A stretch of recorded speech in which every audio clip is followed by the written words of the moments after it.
Welcome to my channel. My name is Emmie.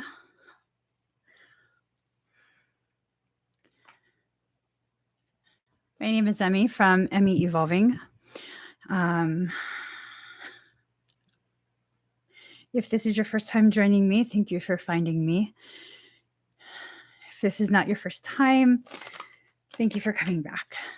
So, it's been a bit.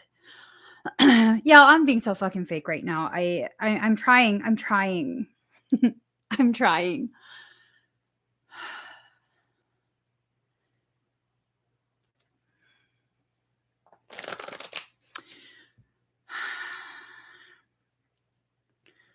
All right. So this reading is for Pisces, Sun, Moon, Rising, and Venus. Also for your cross watchers. Also for those of us who find ourselves on this channel not knowing why, not dealing with any Piscean anything. And you're here probably because you're an empath and you're needing messages from soul. Okay. So I asked what this reading was going to be about, and it's a challenge, and challenges are meant to be hard. Okay. Challenges are, they're meant to take you out of your comfort zone. They're meant to move you around within your space, within your thoughts, within your life. Sometimes it's literally moving, sometimes it's figurative. But challenges are opportunities for you to grow.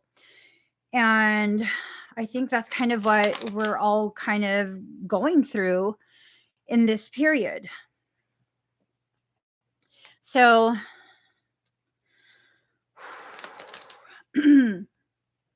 let's see.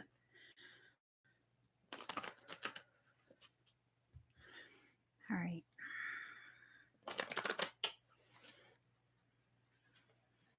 So I put on some lip gloss. I put on some lip gloss to convince myself that this is going to be amazing. All right.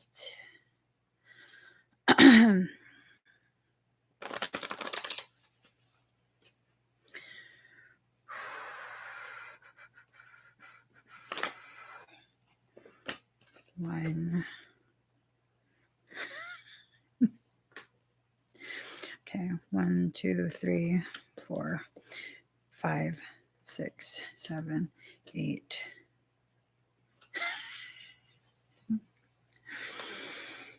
Okay. I'm told 12 cards. 12 cards. 12 cards. I'm going to try a different way of reading the cards. If you guys don't already know, I'm not actually reading cards. I'm allowing the cards to focus my mind, because I'm very easily distracted, you know? Can't we just coast for a while? I would love to pump the brakes and just fucking put that shit in park, you know? Fuck coasting. Just put the bitch in park. Park it and like, let me get the fuck out the car. Just let me get out the car. That's not too much to ask for. 8, 9.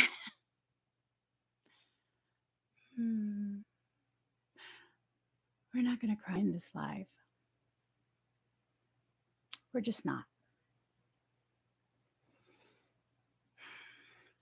10, 11, 12. We're good. We're good. We're good. Not really, but I like to tell myself that. All right. All right. So, this might not be a funny live stream. Fucking course. Of course. Of course. That, yes. It's not going to be funny, you guys. We might cry. We might. We might. Let's see how it goes. 2, 3, 4, 5, 6, 7. We're going to do whatever needs to be done. That's kind of like the theme of, at the very least, this past week. Whatever it is that needs to be done is what will be done. And as you complete what needs to be done, you will reach the next level of whatever it is you need to accomplish. So card number 26, relax the hold of darkness and be at cause. There's a lot of stuff going on for so many people, not just specifically Pisceans, but for empaths in general. There's a lot of stuff that's shifting. And the stuff that's shifting is really encouraging, asking, and for some, demanding that shifting be allowed. Like, to allow yourself to shift out of whatever frame of mind that you've been in. Sometimes the shifting that you need to shift out of, or the frame of mind that you need to shift out of, has to do with you telling yourself,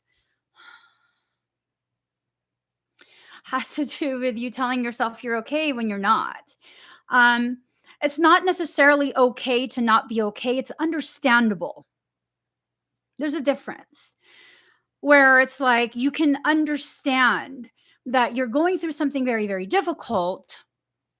It's understandable to feel destabilized, to feel whatever negative type of feelings you feel, frustrated,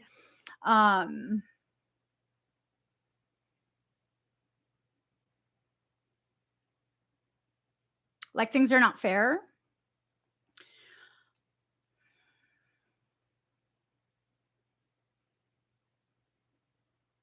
And it's okay. It's okay for you to feel that way. You don't have to consistently try and force yourself to be like, no, it's good. It's good. I got this. You do got it. But it's okay to once in a while be like, I don't really know how I'm going to get through this. I know I will, but I don't quite know what path I'm supposed to take to get to the other side of this.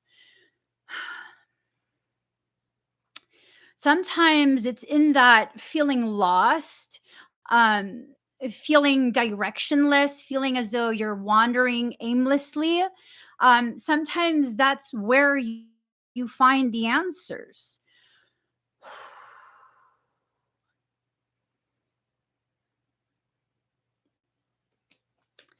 Maybe the darkness is you hiding the truth and your actual capabilities from yourself. I like to think that all of us already have whatever answers, whatever solutions we will need for whatever it is life brings our way. And it's just very, very difficult to hear, accept, and implement it into your life. Those are very natural, normal human reactions to the things that are happening. Okay. It's normal. It's normal. It's normal to have struggles. It's not necessarily okay. Excuse me. It is okay for you to not be okay with not being okay. You need to have that space of grace for yourself where you can have this, like, you know what, I'm not okay. I'm not okay with the fact that I'm not okay right now. I want to figure out a solution. I don't have solutions right now. And that's okay. It's okay. So life will bring you things that maybe will prove to be extremely challenging for you. So I came across something right before I came live. And it says, I choose to be kind because it makes me happy, but I will defend my boundaries and my loved ones without hesitation. Make no mistake, I am fierce, which, yeah.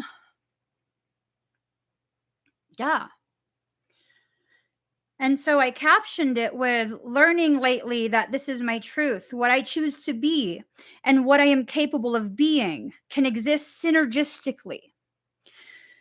I know my life will send me the people and the circumstances to help me better learn this. No, I don't thank the ugly hearted people anymore. That's huge. I didn't realize I still felt like I had to give people credit for the growth that I am causing for myself. I didn't realize I was still giving people credit they didn't deserve. Ugly people do ugly things. What I choose to do in the face of that is my choice. If I choose to allow it to destroy me, if I choose to allow it to cause me to shrink away, grow very, very silent, disappear, whatever it is, that's a choice. Just like when I choose to overcome it and find an even deeper version of my voice and my truth and the expression of thus. That is my choice. I deserve credit for that. What you choose for yourself, you deserve credit for. So, no, I don't thank the ugly hearted people anymore. I thank myself for choosing to do with their ugliness what will grow me the most. And whatever it is you choose in this moment,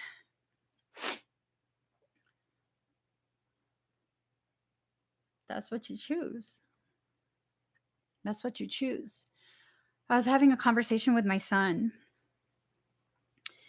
and we were talking about how difficult the past, um,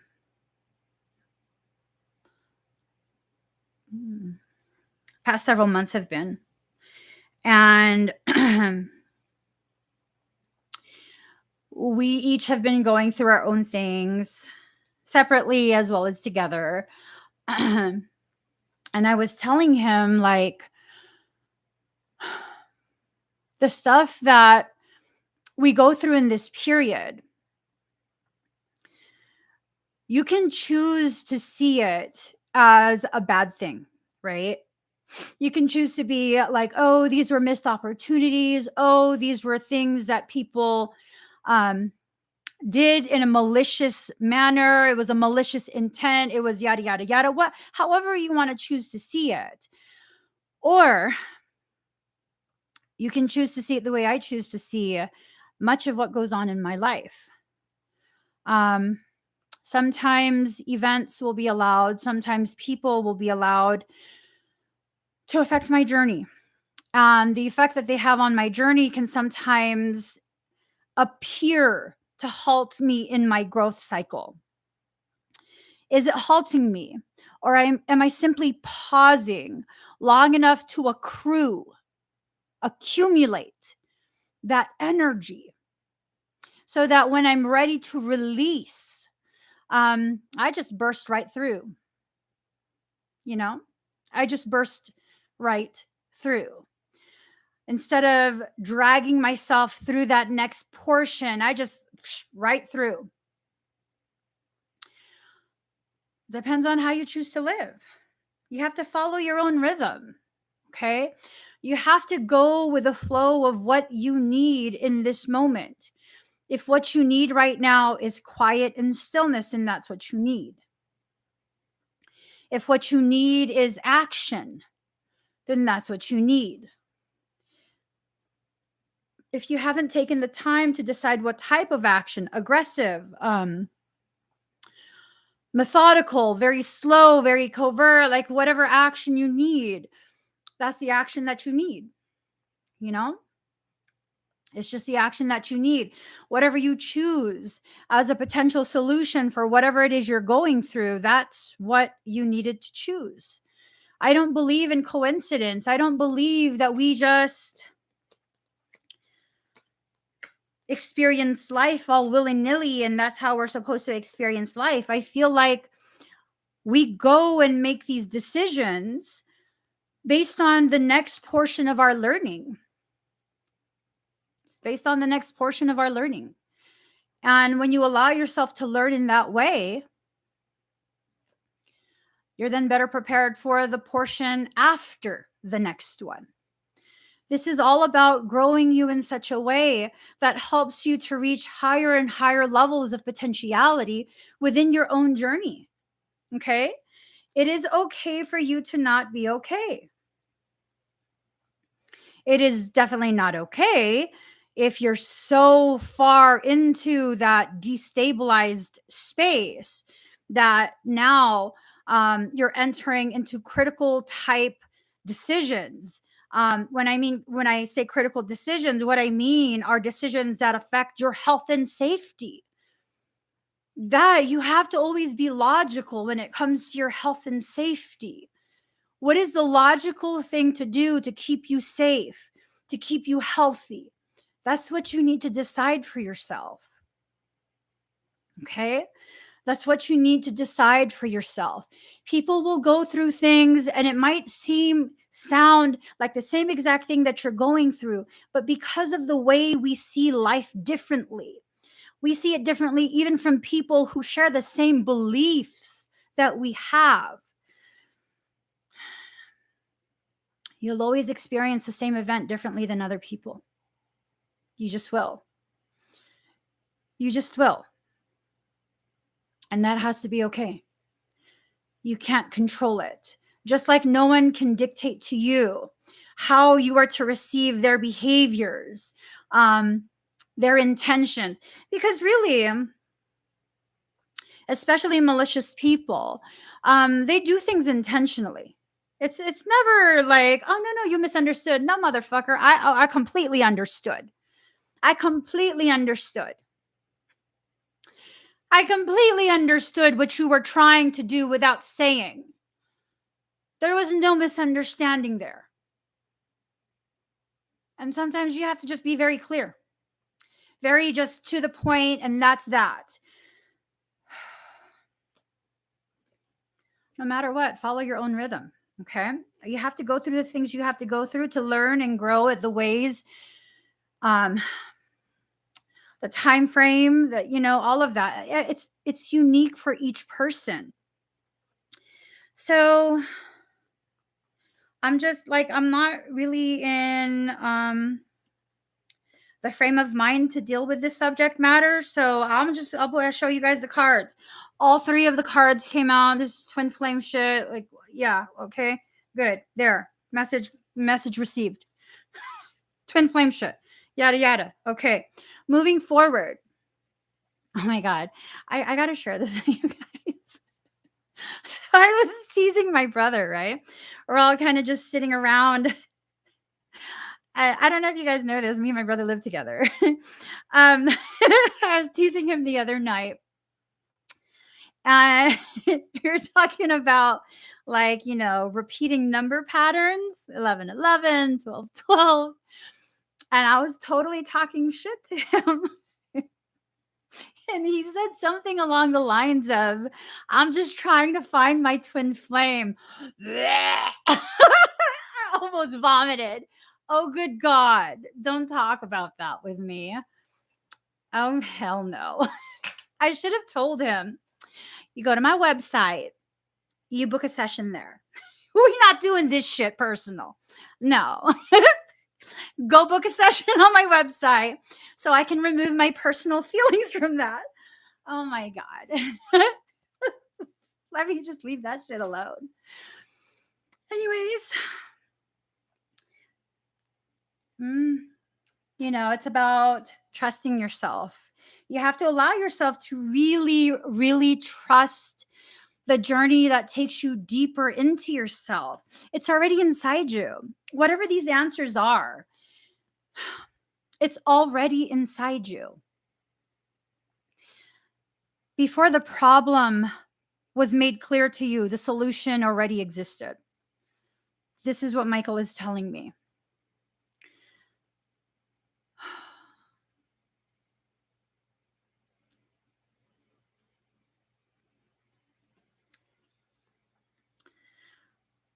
Michael has kept me so safe in the past few months.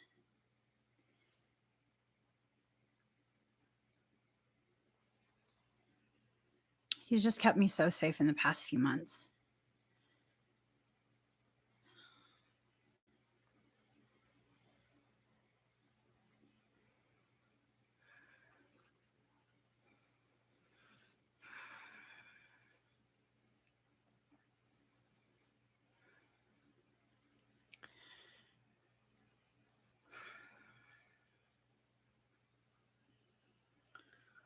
It doesn't matter if you're a good person.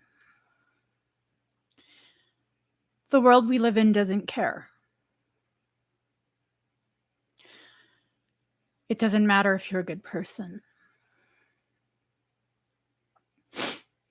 It doesn't matter if all you want to do is help people.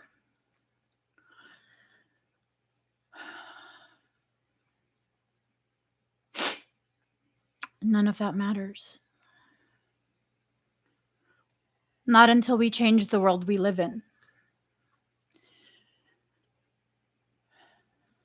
The world that we live in has become so overrun by the type of people who have the type of mindset where if you are nice enough to allow them an inch, they will take a mile and bury you somewhere within that mile.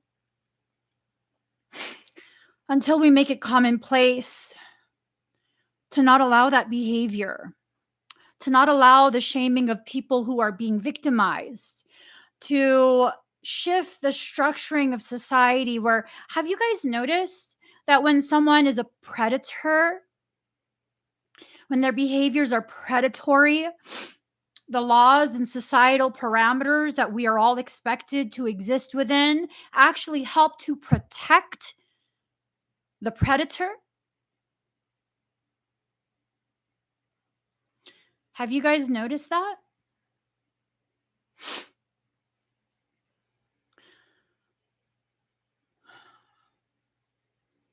I have.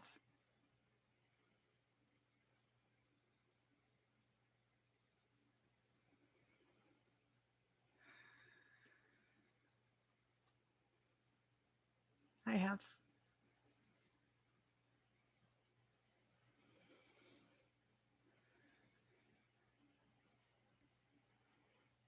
And it's okay for me to not be okay with having to do that.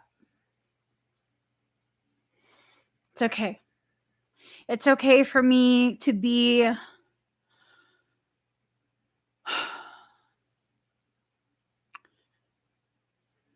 so tired of the current societal norms that my tears have dried up.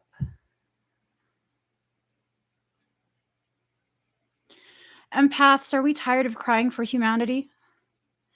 A humanity that's lost their humanity? Are we tired of it yet? Are we tired of being tired?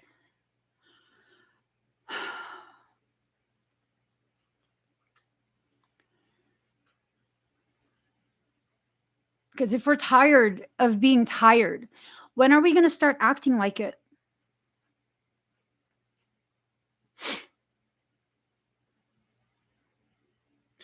When are we going to start acting like we're actually tired of being tired? When are we going to start coming together? Those of us who aren't so fractured by our earlier lives that we can still function cohesively with other people. When are we going to choose to go back to that? Because the reality is, we don't need everyone to agree. We don't need everyone to exist in that space, that coveted space of internal stillness and peace, a type of stillness and peace that, although exists internally, begins as a seed inside you. It grows and expands and ends up radiating outside of you and affecting everyone that sees it. I know the things that I'm going through right now, they'll be resolved in my favor.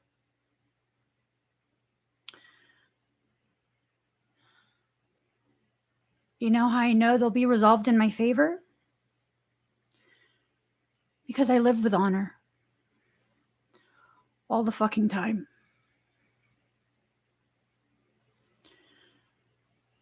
I live with honor and dignity all the fucking time.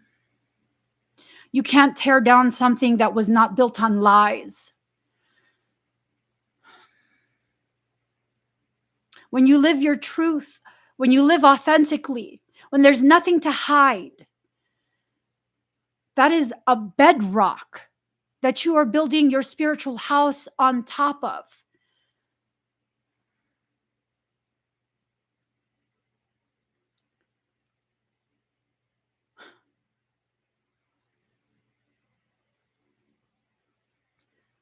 Someone asked, so then why did you hide all your videos? I took them down because I have the right, the ability, and the consciousness to choose for myself whether I want to continue to allow those videos to stay up or whether I'm going to take them down. And I made a decision, and therefore the videos are gone.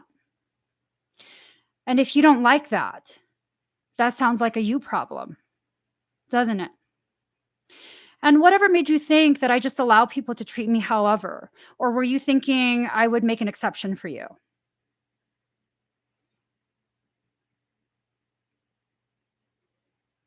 Mm-hmm. You make decisions for yourself. Make those decisions, stick to them. There's a reason. There is a reason. Do I need to understand the reason to be compliant with what my soul is asking me to do? Packing up boxes. Yet again, packing up boxes, and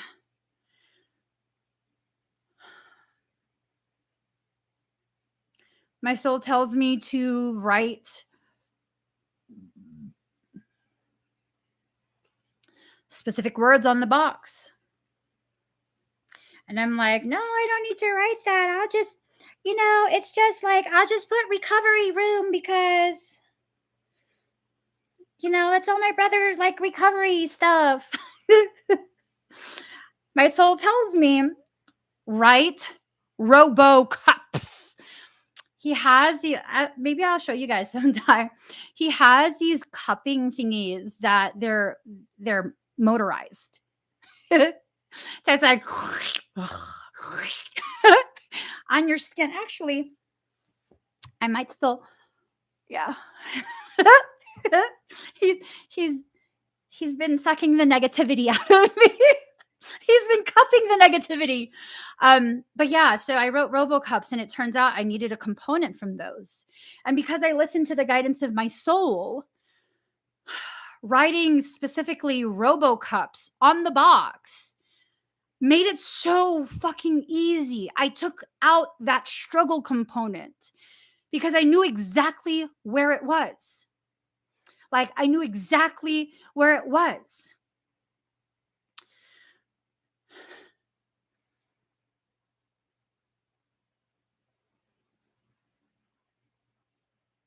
Have you guys ever heard of Drano?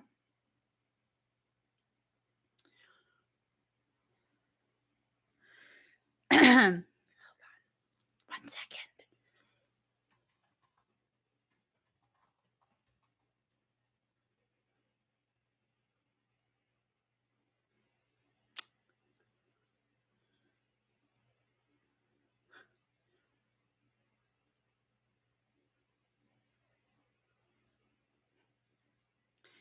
Hold on.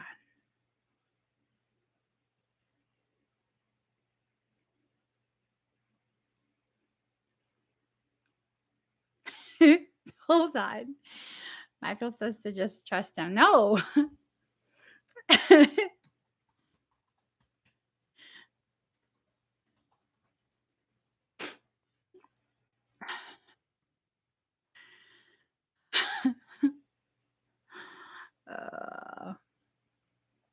Okay.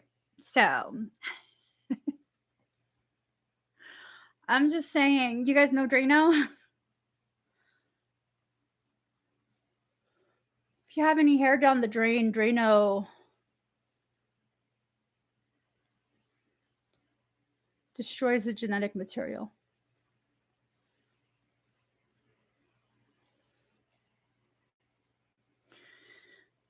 It's for the drain. Sometimes when you shower, or like wash your hands or whatever, hair goes down the drain. And I don't know if the brand is Drano, but that's the name that popped in my head. it might not fully dissolve the hairball, but it definitely destroys the genetic material that someone would use to do harmful, energetic, spiritual things. I'm just saying.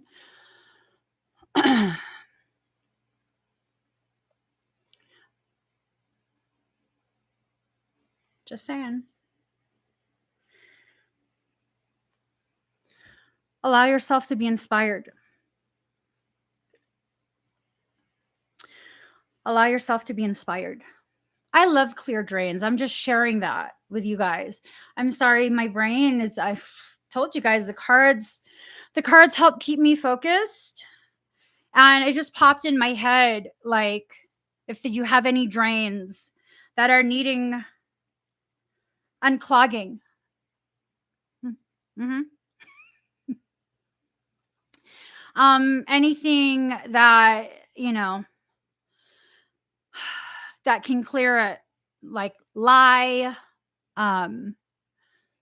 bleach, so when I say lye, I mean sodium hydroxide, sodium chloride, sodium nitrate, sodium hypochlorate. Those types of things can really dissolve to like clear out a drain. So card number 40, Sacred Fool. Mm-hmm. You have all the strings. You control the way you experience a situation. Sometimes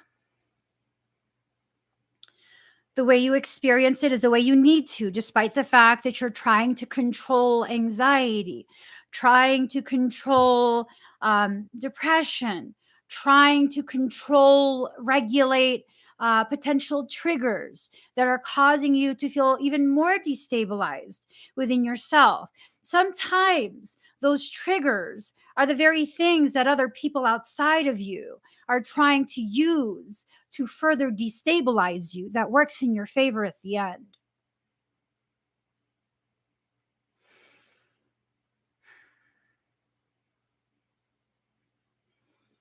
It works in your favor in the end. Am I saying that you should fake stuff? No, I'm saying if you're experiencing things, it's for a reason.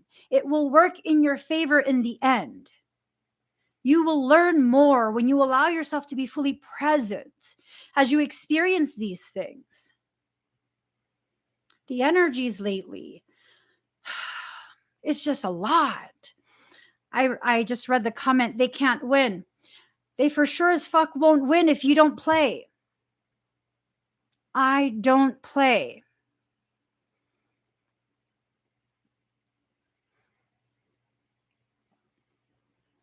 I don't. When it comes to certain types of things, I don't play. I don't bluff. I don't do any of that shit. I don't. When it comes to health and safety, I don't play. There's no game to fucking play. There's nothing to win. When it comes to your health and safety, don't even bother with that logic of play to win. Don't play at all. Don't play at all. Just don't. Don't buy into games. People want to play games? Okay, here, case in point. Grown-up thing to do. Someone's making some sort of threat, veiled, outright, legal action. Call the police, get a lawyer, whatever the fuck you need to do. Okay? No, I'm not playing that game. Someone is trying to hack into your accounts or whatever the hell they call it. I don't know. I'm not hip with any of that. Then have someone who is hip with that. Make sure your entire network is secure. Don't play. Don't play. You think someone might have another like off the wall type of hypothetical example. You think someone put cameras in your space, you have roommates or whatever it is. Hey, you can go on Amazon. They have those bug sweeper thingies. Amazon suggested it to me one day. What the fuck? Amazon, what do you think is going on in the home? you know? So yeah, they have that on Amazon. It's like a radio frequency emission detector or something like that. Yeah. You do whatever you need to do to make sure that you are safe within your space. I'm not talking about like talk like you're big and bad and you do this and that. No. Don't play that psychological game. Really take the actions that are necessary for your health and safety. Okay, whatever is necessary for your health and safety. Yeah, I don't like fucking moving. Do you know how many times I've moved? Like just in this 2021, it's some fucking bullshit amount. Do I need to be mad or do I need to just be thankful that I'm always so divinely guided about when an area is not safe for me, when a situation, an environment, when, people could potentially have access and, like, no, I don't play that. I don't play that. I do not play that. I don't play. I joke around a lot, but I don't play when it comes to things like that. You can have a sense of humor and still take your health and your safety very, very seriously. They don't exist exclusive to each other. They just don't. You know what? I fucking probably do need security. Which is fucking bullshit because who the fuck am I really that I would need to spend money on security?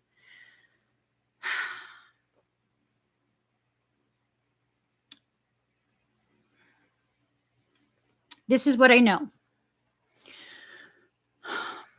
As the world changes, those of us who came into this life to help further the changes will be challenged. As we are challenged, it is preparing us to better fulfill whatever role we planned, promised to fulfill.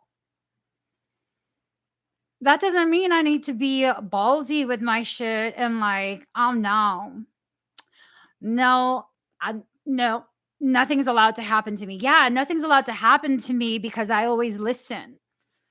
I always listen. When you hear that intuitive urge, whether it makes sense or not,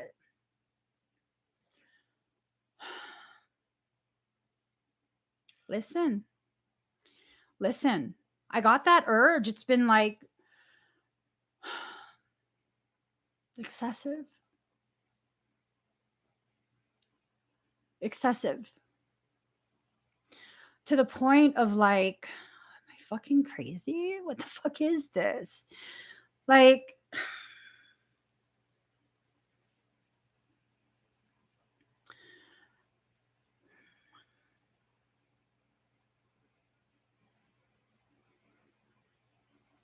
and before I could really convince myself that that maybe I'm just making it up, I come across this girl telling her story. She moved in to a new apartment. Her dad was with her. This was, I guess, her first apartment by herself. Her dad was helping her to move in. When she arrived at her apartment, the maintenance guy was there. And she just got like the sickest feeling. She couldn't shake it. And nothing happened there.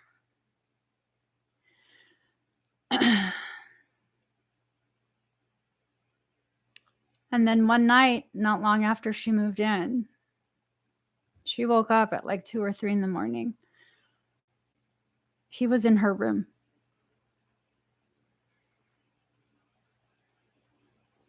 He was in her room. You know what her story was about? Surviving an attempted murder at 19 years old or something like that.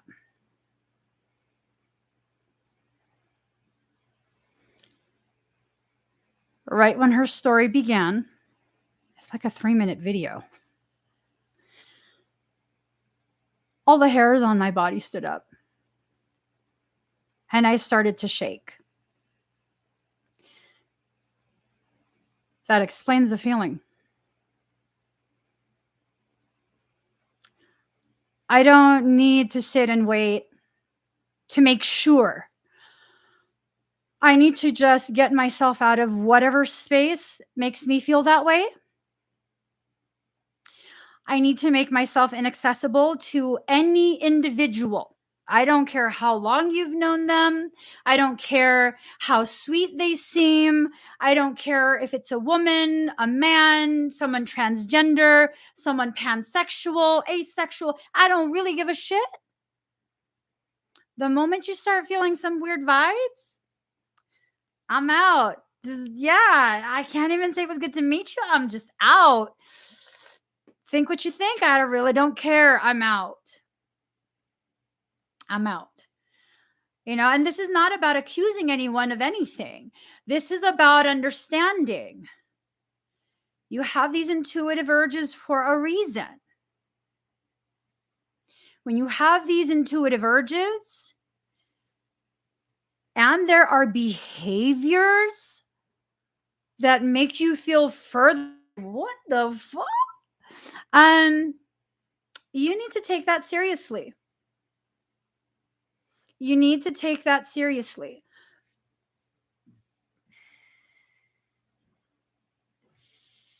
It's not about living in fear. It's about understanding you are being guided to feel certain things. Those feelings are your guidance.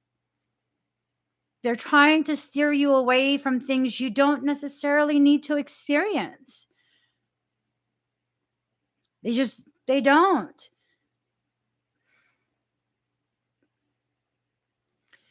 Case in point, we were staying over in, is Los Mochis in Jalisco? Hold on. Sinaloa. Okay. We was in Sinaloa. We were in Los Mochis, okay? Whew. And we found a campground, which was basically like a big ass lawn connected to an apartment complex. And we were camping in a tent there.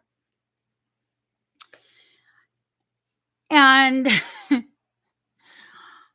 and there was this very old man. He must have been in, like, I don't know, he looked like he was about 70s, 80s. And his hair was all white and everything. And he came out and he's like introducing himself to us because he expatriated. He expatriated. And, my logical mind was like, he's just happy to see other, Americans. Woo! And he offered to allow us to do our laundry in his apartment complex. My girlfriend was traveling with me and my family. She's like her job is literally as a model. That's how we knew each other. I did a lot of her portfolio work. Fucking gorgeous. She's gorgeous. She is 5'9", about 115, 120 pounds, and her boobs are gigantic. I'm like, girl, how do you not tip over? Okay, so very attractive to many, many people. He looked at her up and down, at which point she looked at me, and I don't fucking know. I'm a stay-at-home mom. And then he looked at me the same way. At which point I told my husband quietly, don't wash any of my underwear or bras in his place. I'll hand wash it myself. Yeah. It felt nasty. Come to find out years later, this man was part of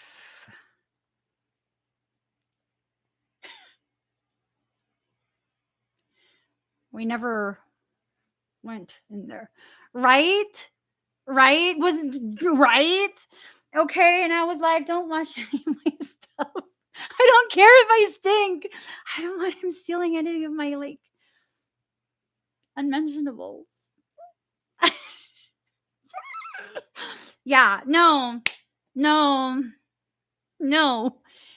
I'm good. When that feeling comes, and nope, I'm good. I'll flip my underwear inside out. Hell, we go commando. It's no biggie. It's no biggie. There is nothing in creation that said you have to wear underwear 24 hours a day, 7 days a week. It's okay. Let the hoo-ha breathe. Sometimes she likes to take a deep breath.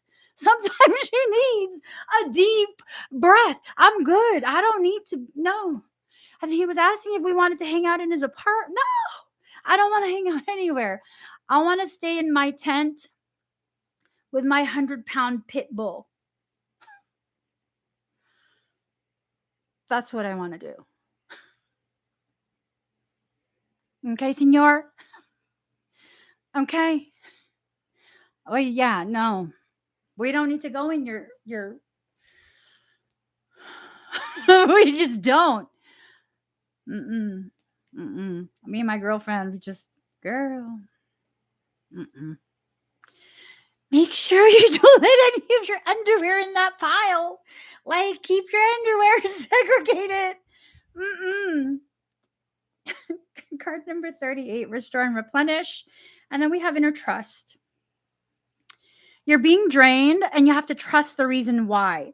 That draining is going to allow you to receive. Ooh, fuck around and find out.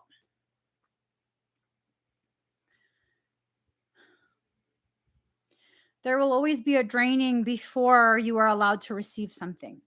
It could be energy.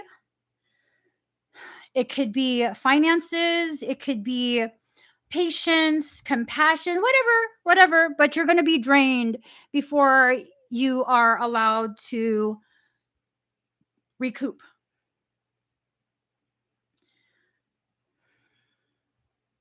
If you have lived with integrity, if you continue to live with integrity,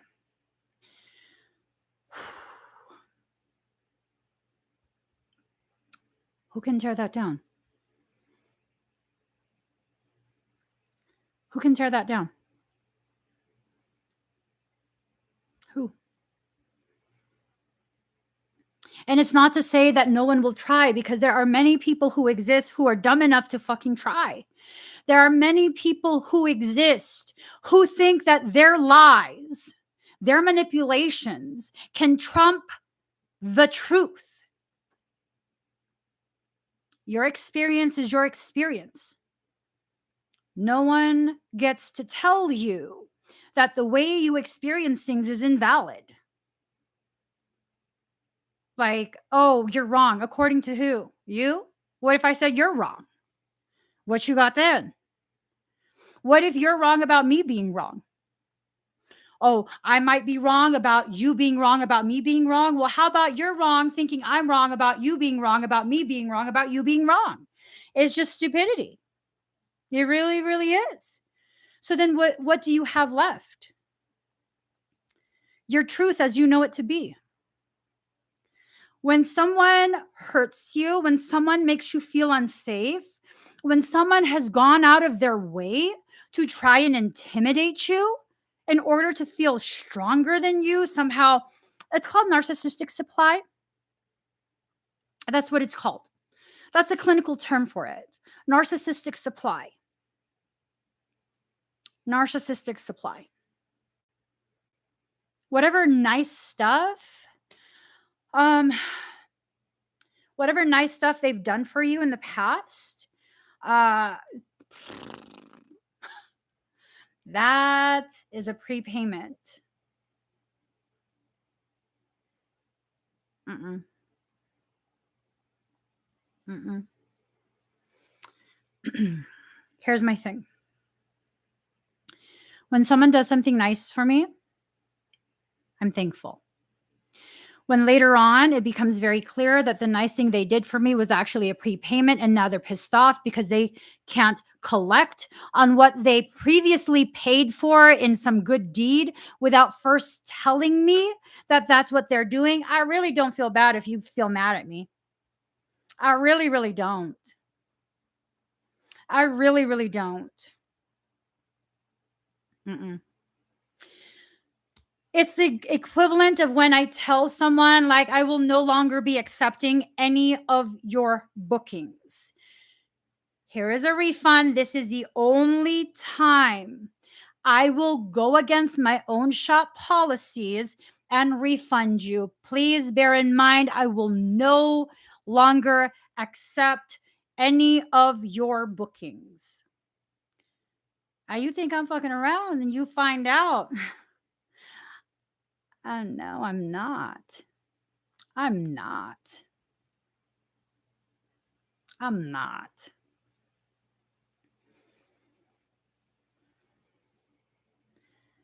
You're already told. I'm not making another exception.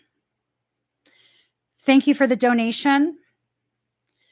Hopefully you learn this time when I say I'm not fucking with you, I'm really not fucking with you. You're not going to find another way around it. No. When I say this is the boundary and you cross the boundary, I get to Hammurabi your ass. Whatever fingers are on this side of the line, they now belong to me. I'll make them into a nice little necklace. Nasty, right? Not as nasty as people who think they can continue to violate your boundaries with no consequences. Oh, they thought they were a victim, only of their own stupidity. That's a very unpopular truth, but it's still the truth, is it not?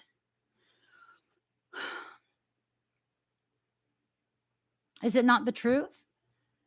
If I've told you when you choose this causation, will always be the only effect you will receive. I will not waver. I will not waver. That's that. You're being given advance notice.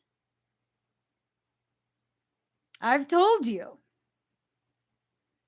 I had someone who did this. You've been told for like a year or 2 years, some shit like that. I will not accept your bookings. Oh, you think you just, oh. Thank you for the nice lunch that me and my husband will now have. No refund. No. Mm-mm. There's a difference between Emmie, the empath. That's really, I basically say yes to everything. I know who I am. I'm not ashamed. I lack clear, proper boundaries within myself. People often take advantage of that in real life. Well, yeah, that's me. That's me. I'm so uncomfortable with reminding you, like, hey, you're being fucking weird with me again. Kindly stop. It's hard for me to do that. So I kind of, oh, thanks. Don't leave me. No. Oh, okay. Yeah, sure. In real life. Yeah. But you're going to get to a point where you need to release your allegiance to that bullshit way of existing. You thought I was going to say something else, huh? No, it's a bullshit existence.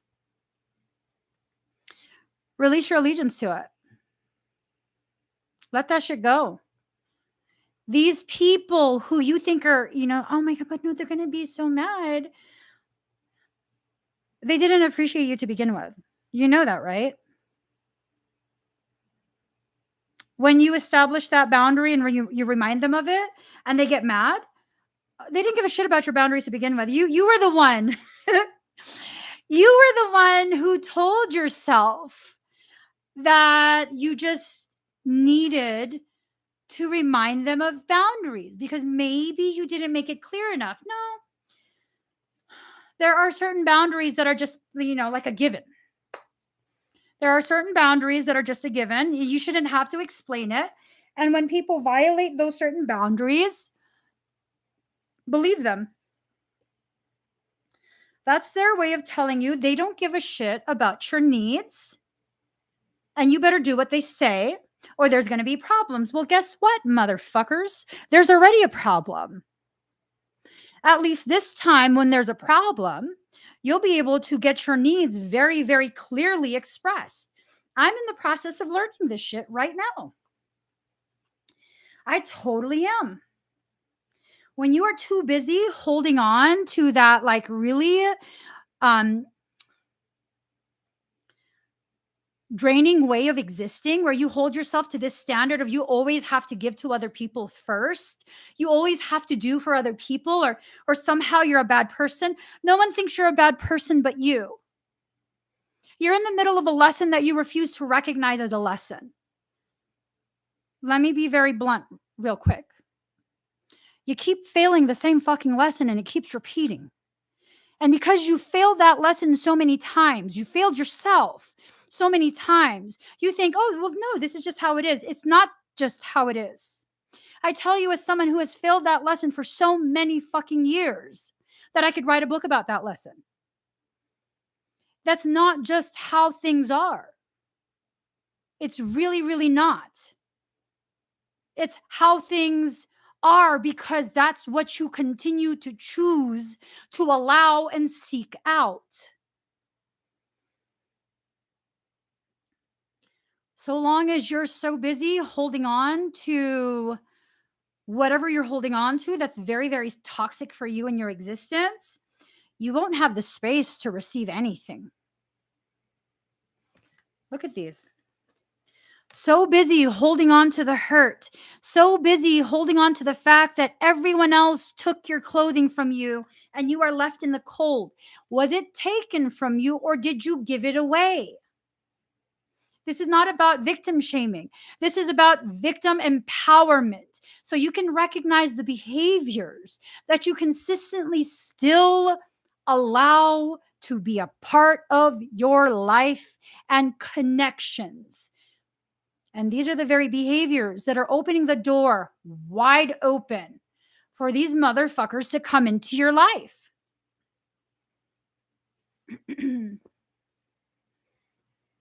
Mm-hmm. Mm-hmm.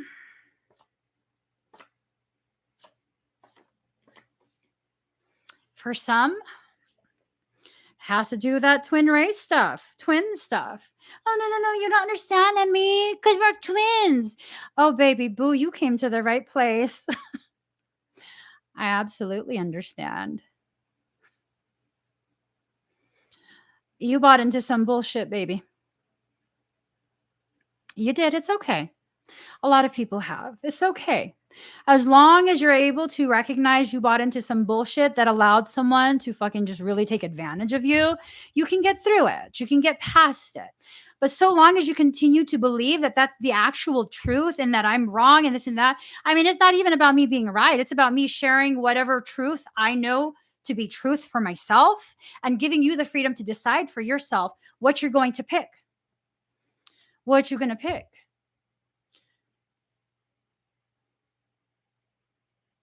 What are you going to pick?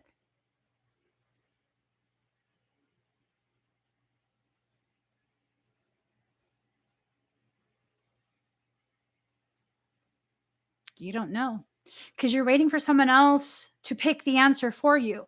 And if you've lived that way your entire life and you're miserable in your life, what makes you think someone will come along now and pick the right thing to make you happy? It's not about the right person coming along to help you make better decisions. It's about you realizing anyone who makes decisions for you outside of yourself is the wrong decision. You have to decide for yourself.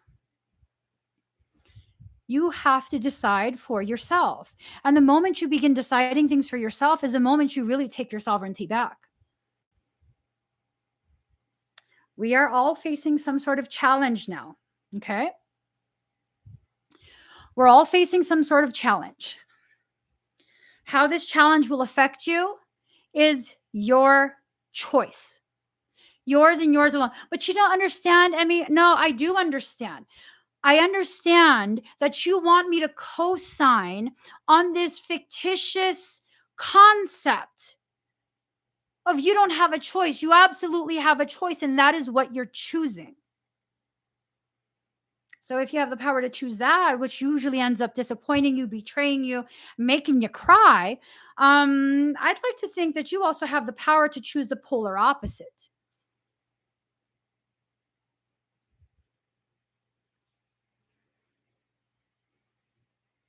Hmm. Oh, you don't get it, Emmie, because you've never experienced this stuff because you're just so independent and just like relationships haven't treated you badly. You know why? You know why? You know why I've never had uh, a boyfriend treat me badly like that? You want to know why? Because they know, fuck around and find out. Fuck around and find out, baby boo. You don't got to stay beside me. You really, really don't. And some would say, oh my God, that's such a trauma response. That's so toxic. Yeah, it's a trauma response. Hyper independence is a trauma response. At least my trauma response protects me. Right? To think that we can live with no trauma response ever without fully addressing the traumas that cause that type of response to begin with. You fucking hilarious. You do stand-up comedy or something? Because you fucking funny. Really? Who told you that shit? Did you read that in a book? Did you Google that? Yeah, no. You will continue to have trauma responses until you actually deal with the traumas that you experienced earlier in life. If you can't even do the shadow work to begin the inner child work, kindly stop giving advice. Stop giving advice. Stop using psychological jargon to peddle more bullshit. That's the exact same thing as this psychological teaching of you can't be loved by others until you learn to love yourself. Y'all, you guys love me. Do you find yourself thinking what the fuck is up with this girl that I just have so much fucking love for her?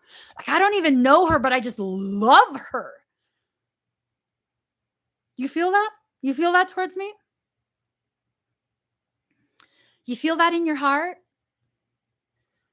Or you just have love for me? You want to protect me from the world?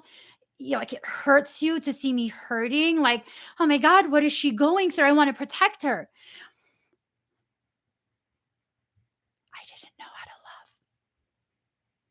And then I met a man who loved me anyways.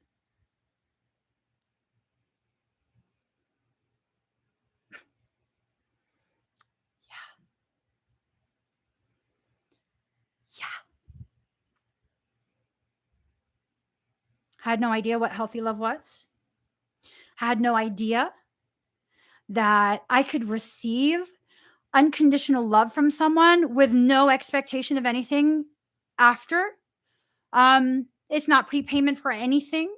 I could just be who I am. I don't have to hide any aspects of myself.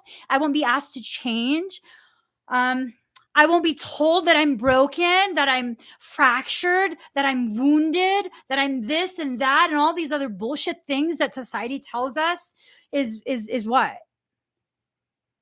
Is what? Evidence of your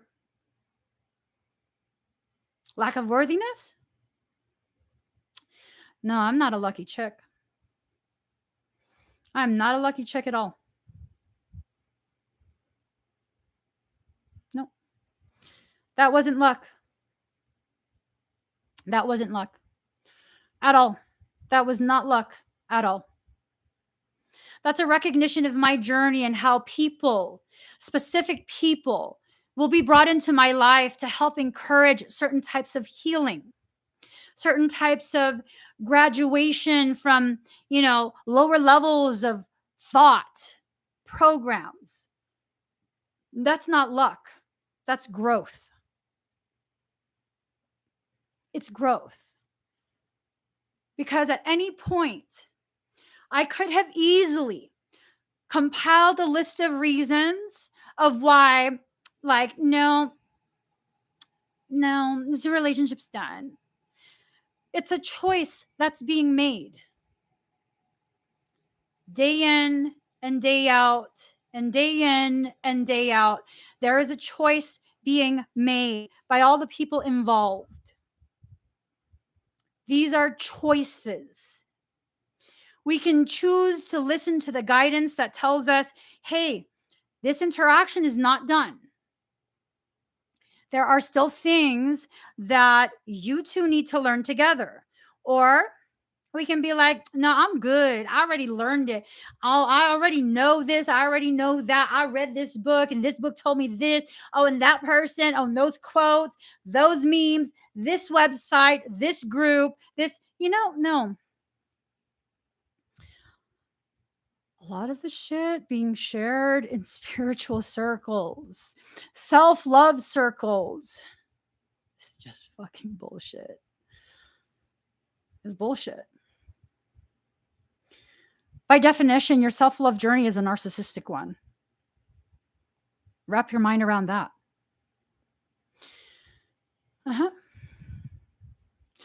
And isn't it so narcissistic of you to accuse other people who don't agree with you that they're the narcissist? That's what narcissists do. When someone points out narcissistic behaviors, the narcissist is quick to be like, no, you're a narcissist. Remember when you blah, blah, blah, blah, blah? You're the narcissist. You didn't know. Sorry. I'm just saying. I'm just saying, I'm just saying, do you know when enough is enough? Because there were several years there, several situations where I remember distinctly thinking and feeling like, no, I'm done. I'm done. I've had enough. I'm done. I'm done. I think that was like year 6. Maybe it was like year 8. I don't know. It was one of the single digit years. Towards the end of the single digit years. And I was like, no, I'm just done. I'm just done. Done with what, though?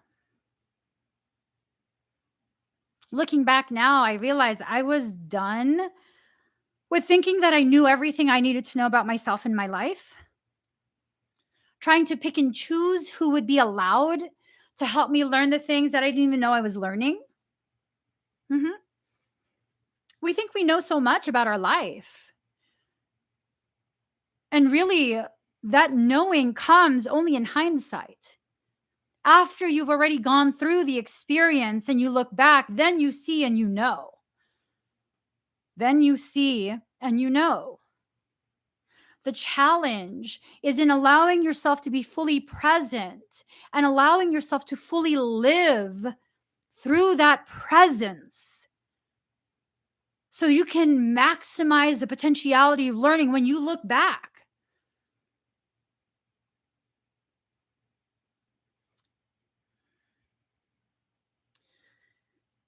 We always make the choice.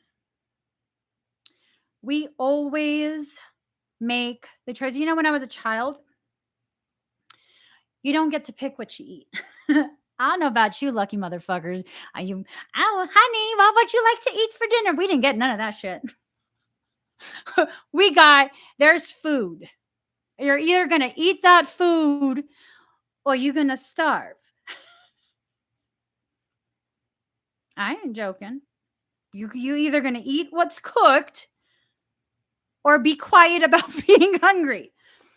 That was just, an understood family rule. So I remember I didn't want to eat something. And then, like, I don't know, it was like a huge argument between me and my father. And he had a few choice words for me. I'd rather fucking starve, is what I said. I'd rather fucking starve. Uh-huh. Mm-hmm. I'd rather fucking starve. Also, if you went for seconds, you better eat that too. Motherfuckers, I eat the whole pot. You think I can't fit that shit in my belly? I will eat the whole fucking pot. I won't leave shit for nobody. Say that shit to me. Test me. No, no, I'm joking. I'm joking about that. But yeah, I mean, I'm just saying, there's always a choice. There's always a choice. We are the ones who try and convince ourselves that we don't have options. Let me give you a more real option, okay? And let me give you a more, not option, but example regarding options.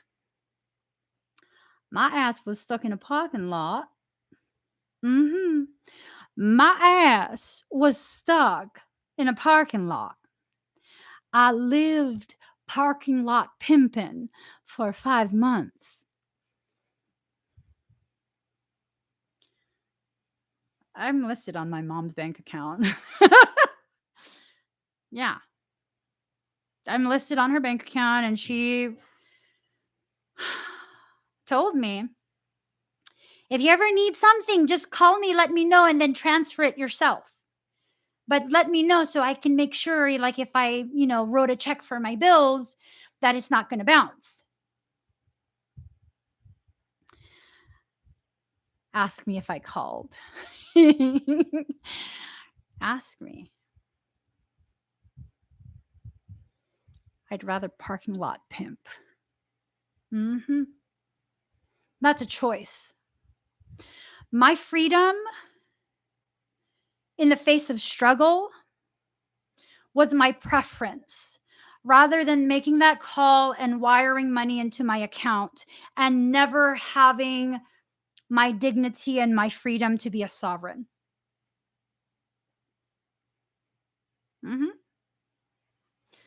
That was a choice.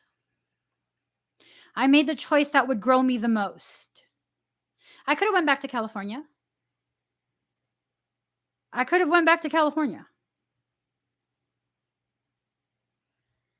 Did I go back? Years later on my terms. Am I trying to encourage you to be stubborn? Motherfucker, you already stubborn. What you talking about? You already stubborn. Let's be real here. You're already stubborn, and you trying to hide behind your stubbornness. A lot of the times, when we say we don't have a choice, it's because our stubbornness tells us that we don't. Because we don't want to go through the other experience, the other option. We already know what this shit's like. Let's just stay here. Let's like, just marinate shit. Vinegar is vinegar. We know what to do. Just add a little bit of garlic, add some black pepper, add some peppers to that shit.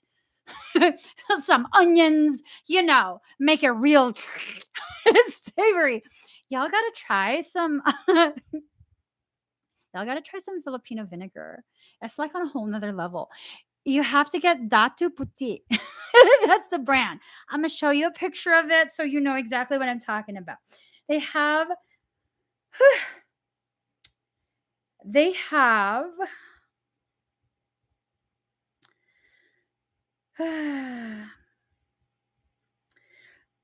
a spicy one. My phone is such a bitch, I swear to God. It doesn't want to cooperate because it's trying to force another update. Okay, let's hold on. I gotta go into TikTok or something. Okay, there. Okay, Datu Puti.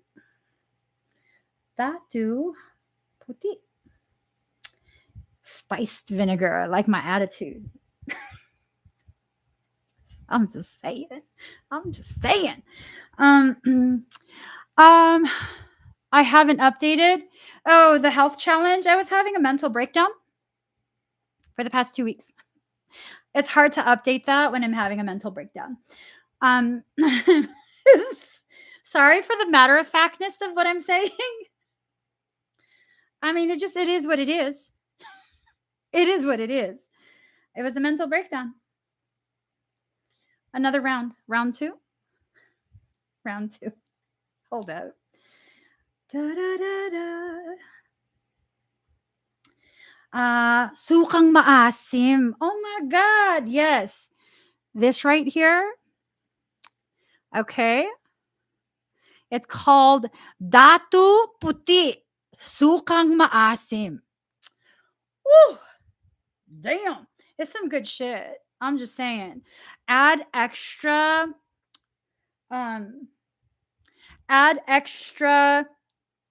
garlic, like the minced kind. It's even better if you take cloves, crush it first, and then chop it up. That releases aniline or ansilin, whatever the hell the active ingredient is. And it tastes really, really good. You have that with the suka vinegar. And then you add some freshly cracked black peppers and then onion powder. And don't forget some sea salt. Sometimes I like to add a little too much salt, but it just really depends on my attitude for that day. It does. Oh, and then you could add some, there's sriracha oil. It's not the sriracha sauce, it's the oil. It's the oil of the sriracha peppers. Oh my God. Add some of that to it. Whatever you dip in there is fabulous. Card number 36, the trap. So there's like a lot of shit going on that's trying to trap you into old cycles. Old cycles. It's up to you if you want to allow yourself to get sucked into that. I believe the technical term is called hoovering. I believe that's a technical term, hoovering. When you're dealing with a narcissist, I think many of us are. Let's just be honest. One of the most challenging things for an empath and a Piscean to deal with is a narcissist.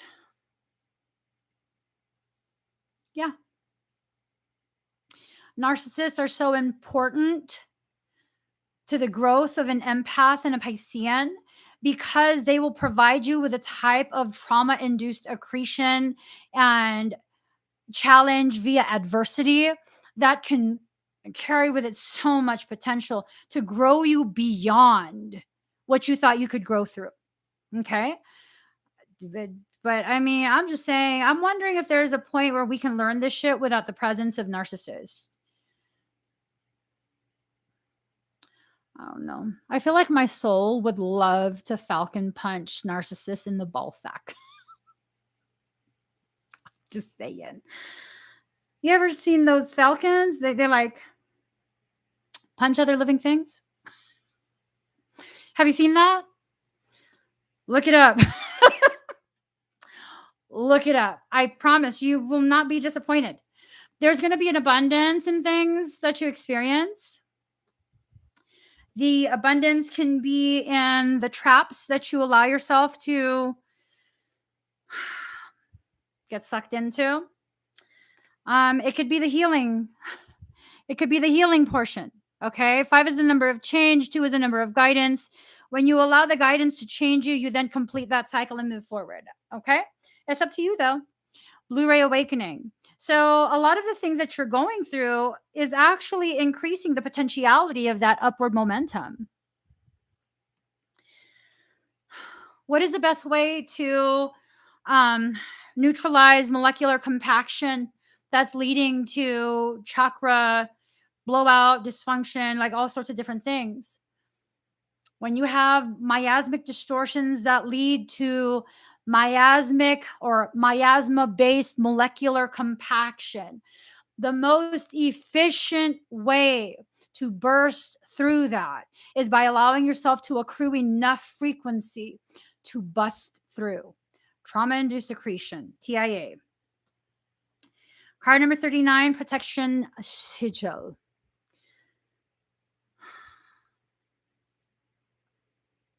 See, here's the thing. I see this as like a pizza box. When you open the pizza box and take out slices and start passing them out, these pizza slices are slices of your energy. When you have this need to feed everyone while you starve, you're probably not going to have the energy to wield that sword. Whose problem is that? Is it someone else's job to make sure that you have enough awareness, enough energy, enough courage? Is it someone else's job? Oh, but you don't get it, Emmie. Okay. I think we've established, unless you're new, I think we've established I totally fucking get it. And that's why I'm speaking truth to you to the point where you're experiencing cognitive dissonance. You're getting triggered by what I'm saying. Here's the thing.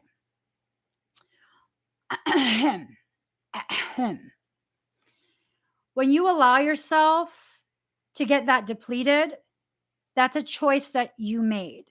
And this whole, you don't get it, Emmie, it's not my fault because I had to make sure everyone was okay. No, that is your trauma response. Let that sink in. That's called martyrdom. Martyrdom is emotional manipulation.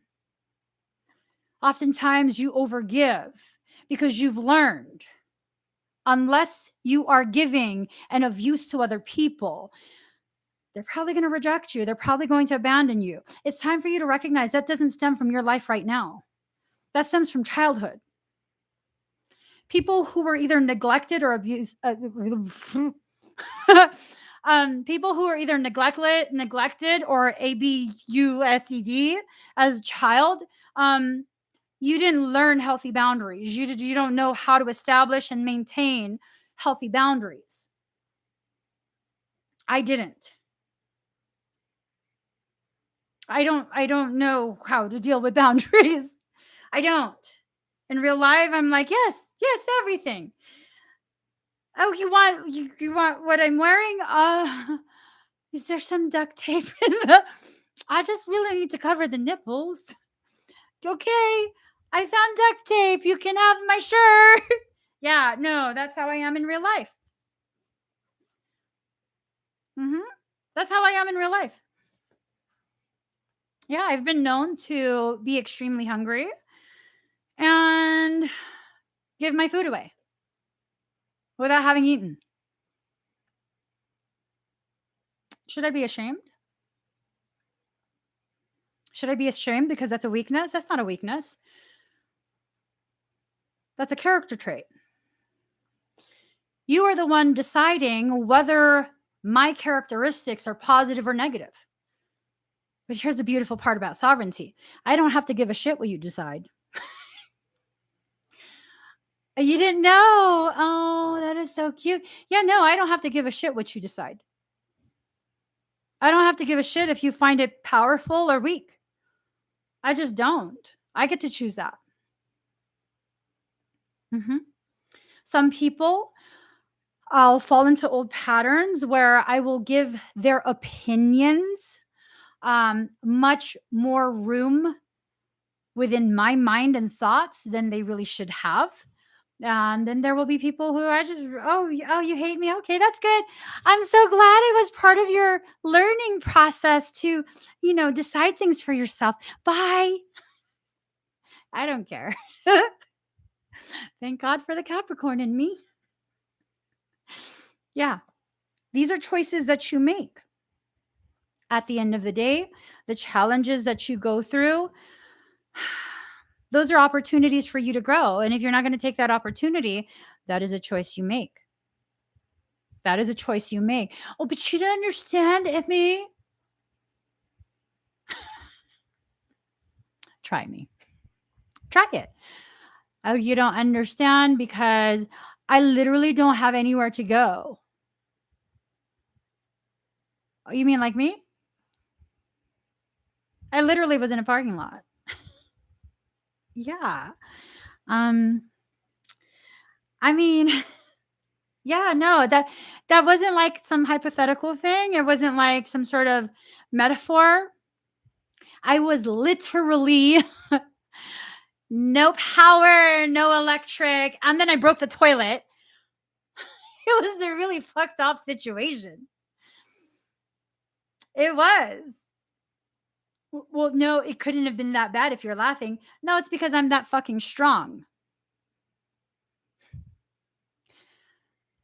I lived through it and I survived it. I don't need to keep crying about it. And if we're going to be honest, I didn't cry when I was stuck in the parking lot. I saw it as like, I'm going to learn something profound as fuck here. You can ask my husband. I was like, I'm going to fucking learn something so profound. Just like, give me a little bit. Give me a little bit of time. I'll work it out. I'll figure out what I'm supposed to learn in this fucking parking lot. And then we won't be in the parking lot anymore. You know what I needed to learn? Take a guess. Take a guess what I needed to learn. Just one guess. I needed to learn to allow myself to receive. Yeah. That was the dumbest fucking lesson ever. But it was the most important. Why was it the most important? Because unless you allow yourself to receive, you will be stuck in the same situation that you have been in this entire time.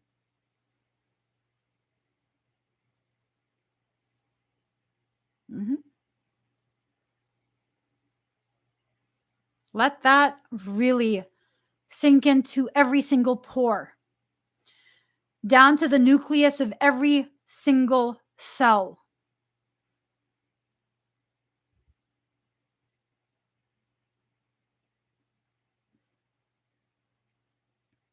We are so conditioned to believe that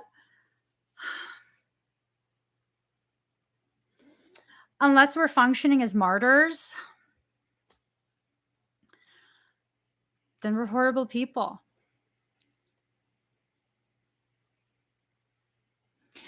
I was stuck in a parking lot. Clearly by choice.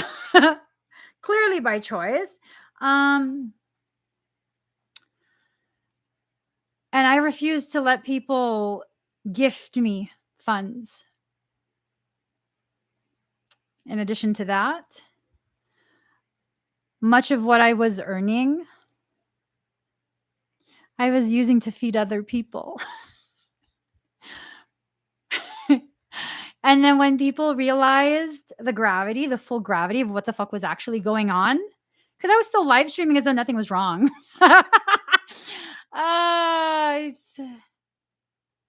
Yeah, I was still live streaming like nothing was wrong. And then when I finally had like a full-on emotional break, it was like the big aha moment.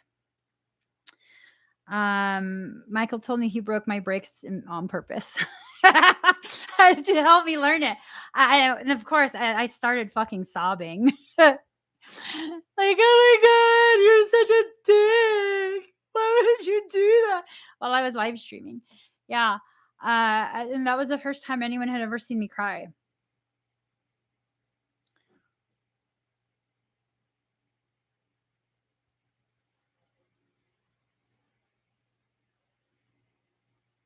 In my life. That was the first time anyone outside of my family ever saw me cry.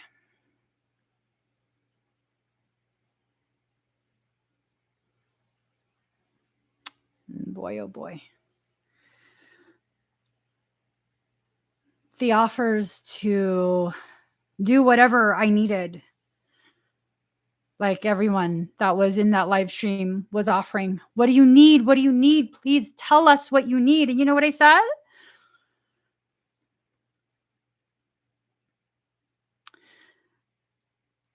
I need to give someone $700 so they won't be homeless. I know I'm going to be okay, because although the motorhome is broken and it's really, really fucking old, at least I have my head under a roof and we're okay. But I don't know if this person will be okay if they go homeless.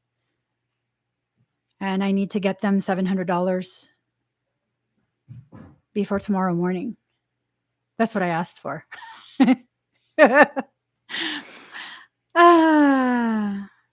Still, I wasn't able to allow myself to receive.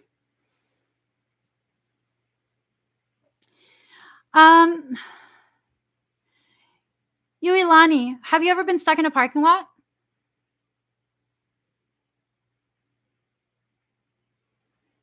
Have you ever been stuck in a parking lot?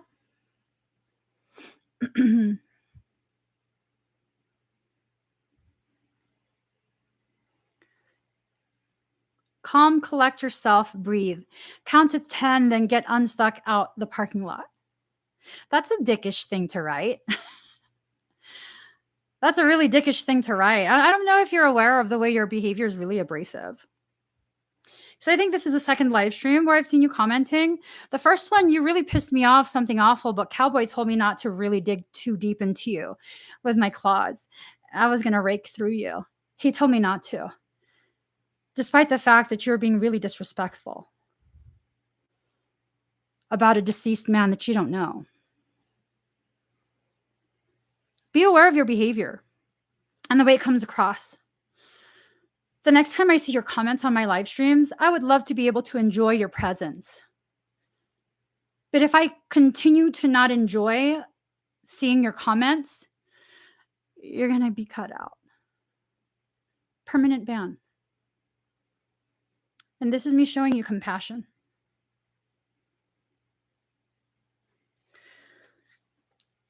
Reborn from shadow. Allow yourself to exit out of the shadows that other people create for you because of their own flawed logic of how you should experience the events of your life. You cannot just count to 10 and be unstuck out of a parking lot. That's a fucking dickish thing to say. That is a dickish thing to say. That is something someone would say if they've never been in a totally life-altering type of catastrophic situation. And even going through that, the fact that I still have the compassion to advocate for other people, to provide for other people, I think that says more about me and my strength than it does about my needing to breathe and unstuck myself after counting to 10. I think that says a lot. I think that says a lot. I think that says a lot of really beautiful things about me as a human being, having a human experience, and still being able, willing to tap into my highest divinity and still serve a purpose for other people's suffering, despite the fact that I too was suffering in that moment. There's always so much to say about someone who still gives, even when they have nothing left to give. When you give, despite not having anything to give, and you give because it's right, in accordance with your heart and your soul, not just because people are guilting you into giving, not because of a trauma response that's telling you to give, or else, your childhood trauma is going to be triggered and people are going to abandon you and judge you and yada, yada, yada. No. When you give because it feels right, like there's no other option, like I can't not do this. God, that says so much about you. Just like with you guys, those of you especially who really didn't have a budget to give. And you did. You gave. You gave to me and you gave to my brother. And it was just, God, that was so healing to see. And y'all are probably sick and tired of me, bring that up here and there, but it was just such a powerful experience for me. I cannot emphasize enough the power of experiencing so many people who gave so freely in whatever amount. It does not matter the amount. It's the fact that you gave, and there was just like, no, you need. You give so much, you need. Here, take it. No, I'm not going to let you say no. Just take it. There's no strings attached. There's just take it. That is so healing for someone who is such a sensitive empath. And that sensitivity is a power. It is not a weakness.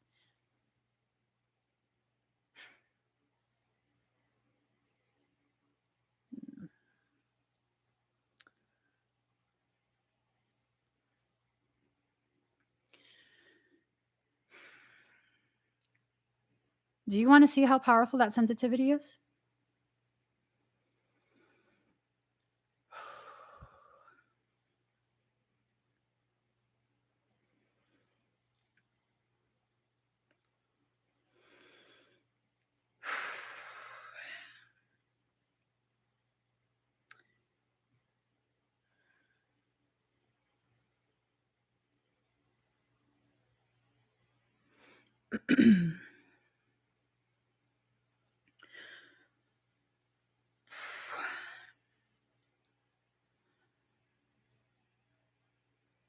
There are many, many people just like me who exist hidden in plain sight. The sensitivity that we are naturally existing with is powerful. Do you understand the gravity of how powerful that type of sensitivity is? And when you learn how to harness it,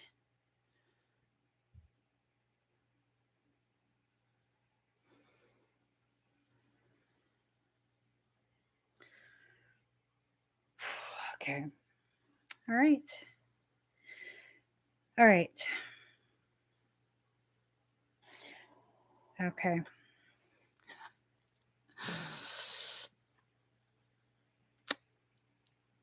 Let me go ahead and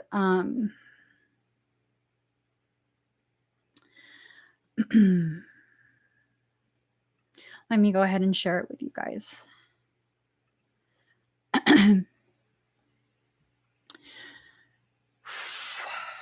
All right.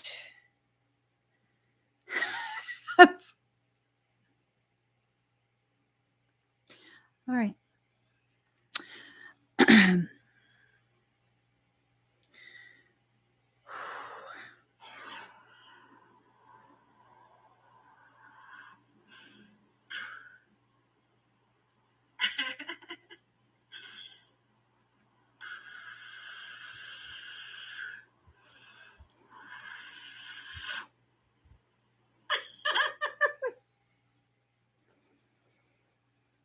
It's not for normal, average humans to understand people like me. You don't have to understand me or accept me for me to exist. I already do, without any permission from any human being. And there's an entire crew just like me, hidden in plain sight. We don't claim any of that stuff. We don't claim Blu-ray. We don't claim any of it. We are human beings here to have a human experience. And when our soul tells us it's time, we take our rightful place to bring humanity back together. And that's that. And we must exist with tremendous sensitivity, because if not, we would not be moved to do what we're here to do. What am I here to do? Reestablish a peace that hasn't existed for quite a few thousands of years. I'm not normal. I've never been. And just because I'm not normal doesn't mean I'm going to continue to live my existence seeking the approval and acceptance of those who are. I'm done hiding. When I say I'm done, I'm done.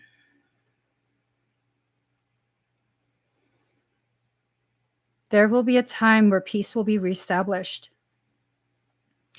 The way the peace is reestablished is really up to everyone that exists right now.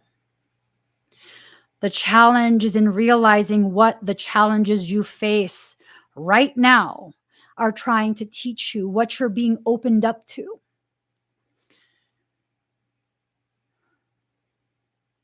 And yeah, I teach classes. My system is nothing like any other system that exists. I was not taught this. It was not from a book, a Google search. It is not from esoterica. I was born knowing.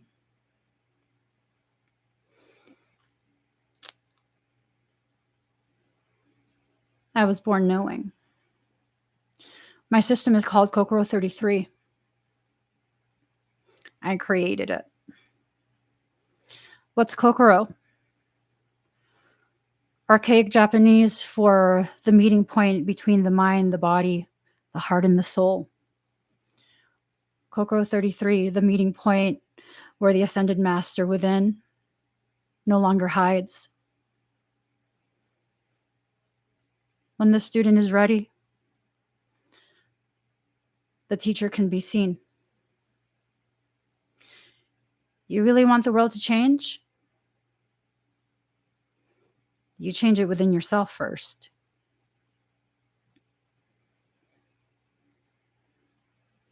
A lot of the things that I say are very outlandish to many people. Just because you perceive it as outlandish, does that mean it's not truth? You just saw a video recording of actual truth. If you think it's timed,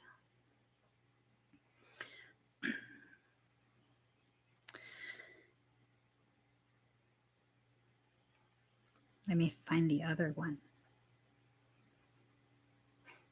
There was one that was funny. Hold on, I gotta find it.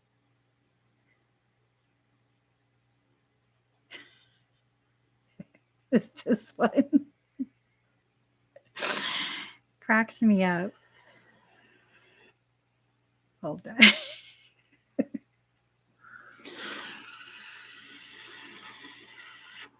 Nothing.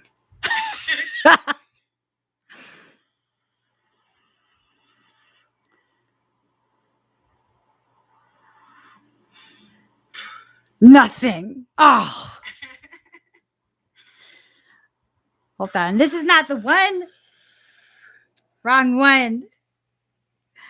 I don't know where it is. Okay. I think it's this one. Yeah, it's this one. Yeah, it's this one. Look at that. I can crack myself up. I was messing with my kids. Too much pressure.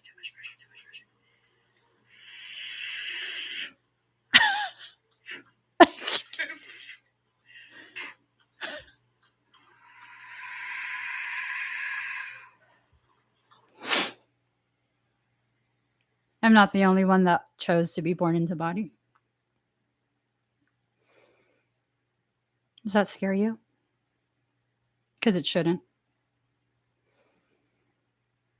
The only difference between me and you right now, I have more pathways within my morphogenetic template fully dilated. That's the difference. You learn how to work my system, they will dilate. Why is trauma important?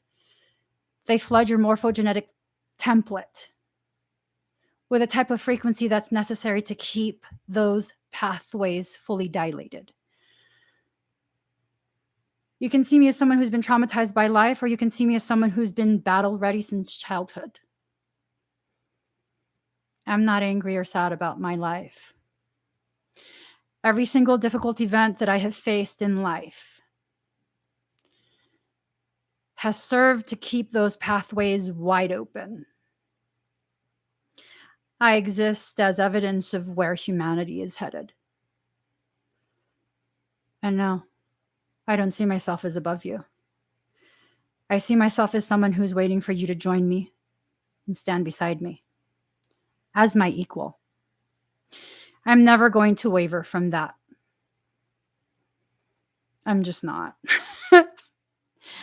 I don't want to be known, but I do know it's a part of my journey and a part of my path. It's part of my destiny and my fate. Because if you can see me, you can better accept where humanity is headed. Those 2 videos that I showed you were me playing with my kids. Let that sink in. If we can play like that, imagine when the cloister is ready. This is why they try and poison us. This is why they try and use food. This is why they try and use societal structuring, programming, parameters, forcing you to hide if you don't exist within what society tells you is okay. You can find quite a few different people on TikTok, of all places, playing with the weather, playing with the elements. What's scary about that? The authorities already do that. You didn't know?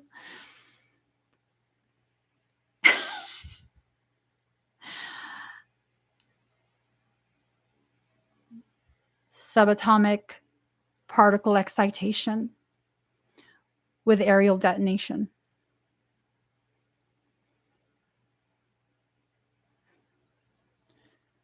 There's already a science that exists to explain my existence. Just because you don't know it yet doesn't mean it's pseudoscience. There is a science that exists that proves the existence of a divinity. My existence is proof of a divinity. I don't exist outside of the truth of divinity. Please. That's not how it works.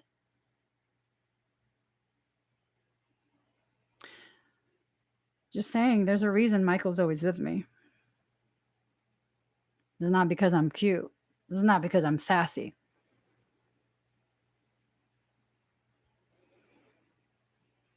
All of the ones that are just like me who came into life during this period, we all have guardians. We won't shut up anymore, nor are we going to hide.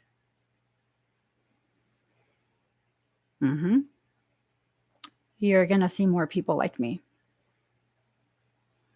They might not be as funny, though. I'm just saying, change is coming.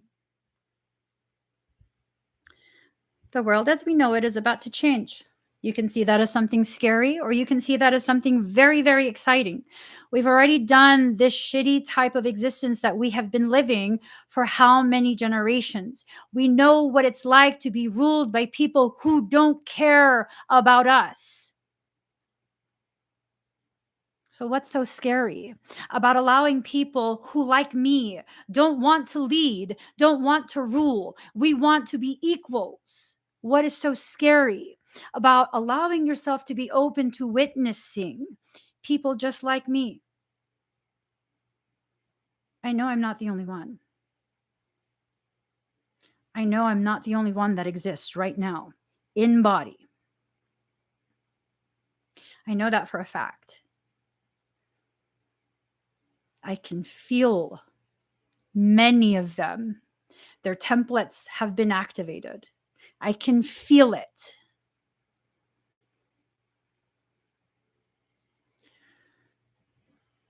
Just saying.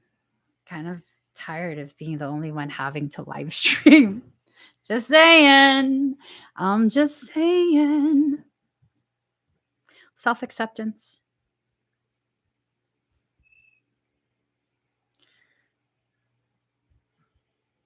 The reality is most of them will not live stream. Most will not be publicly visible. They're not supposed to be.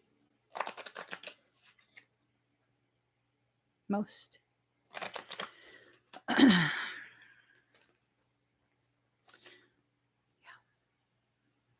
The elders know. The elders know.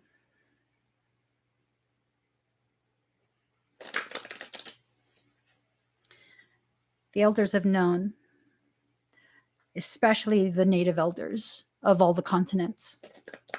They've known, and there's been stories told for many, many generations of the things that we're living through.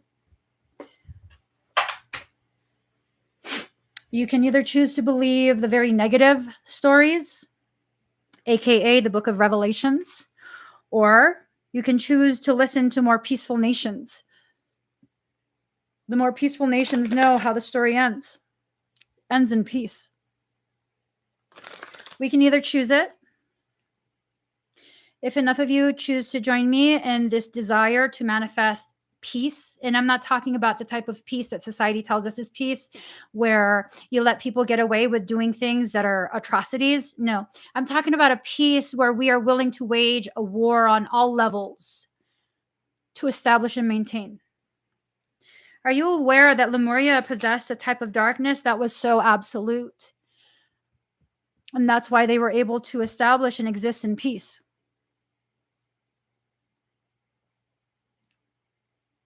Are you aware?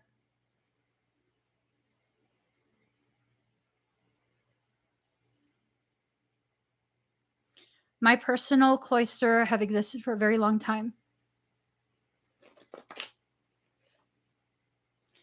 Very long time.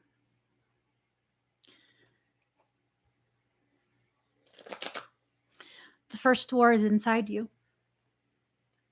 Many of you are already fighting it now.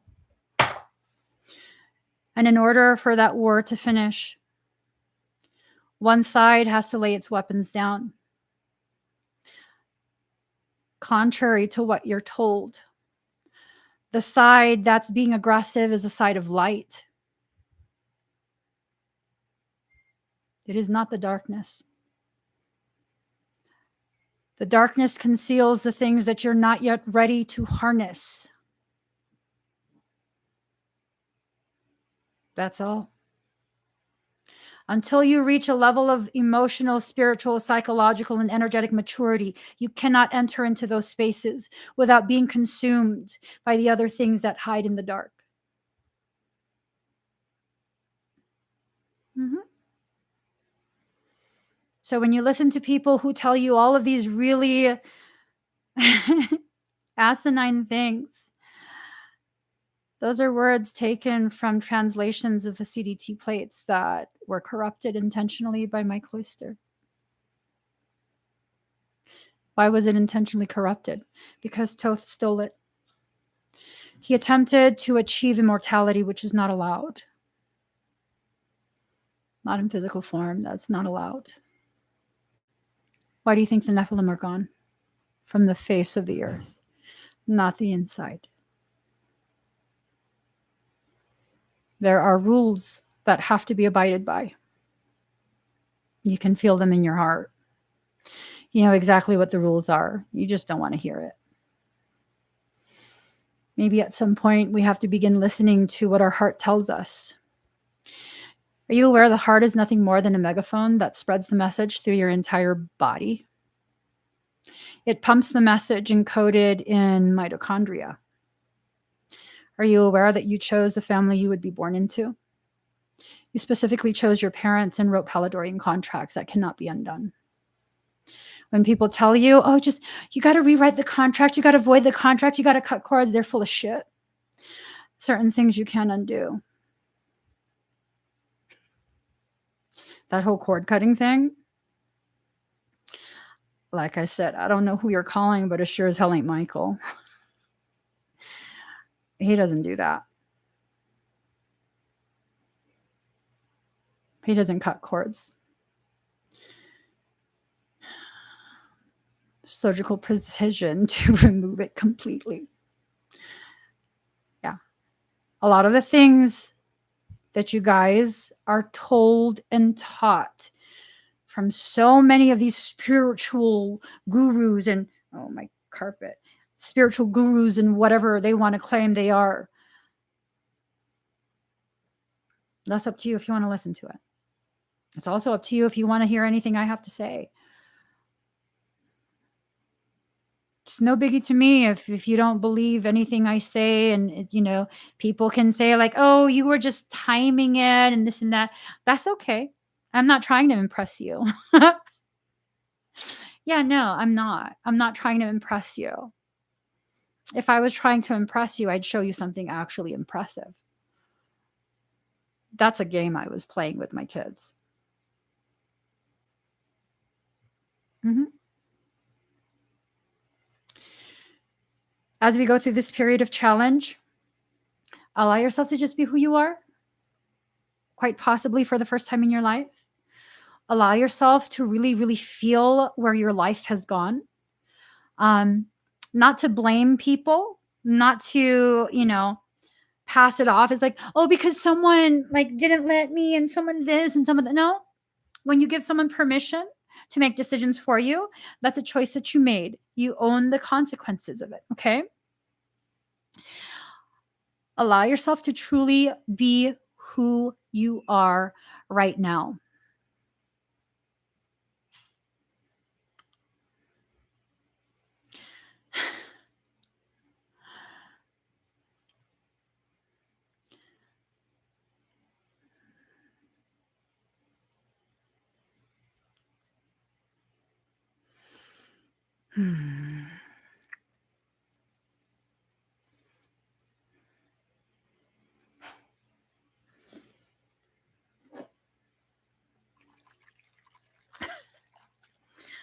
I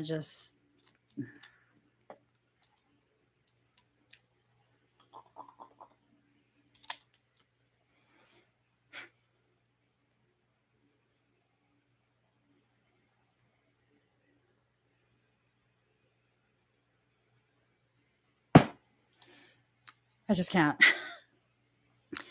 Oh, you read what I read, Sochi?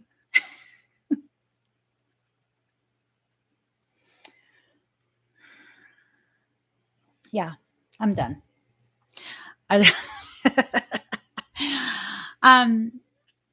leave you guys with this sentiment. Okay.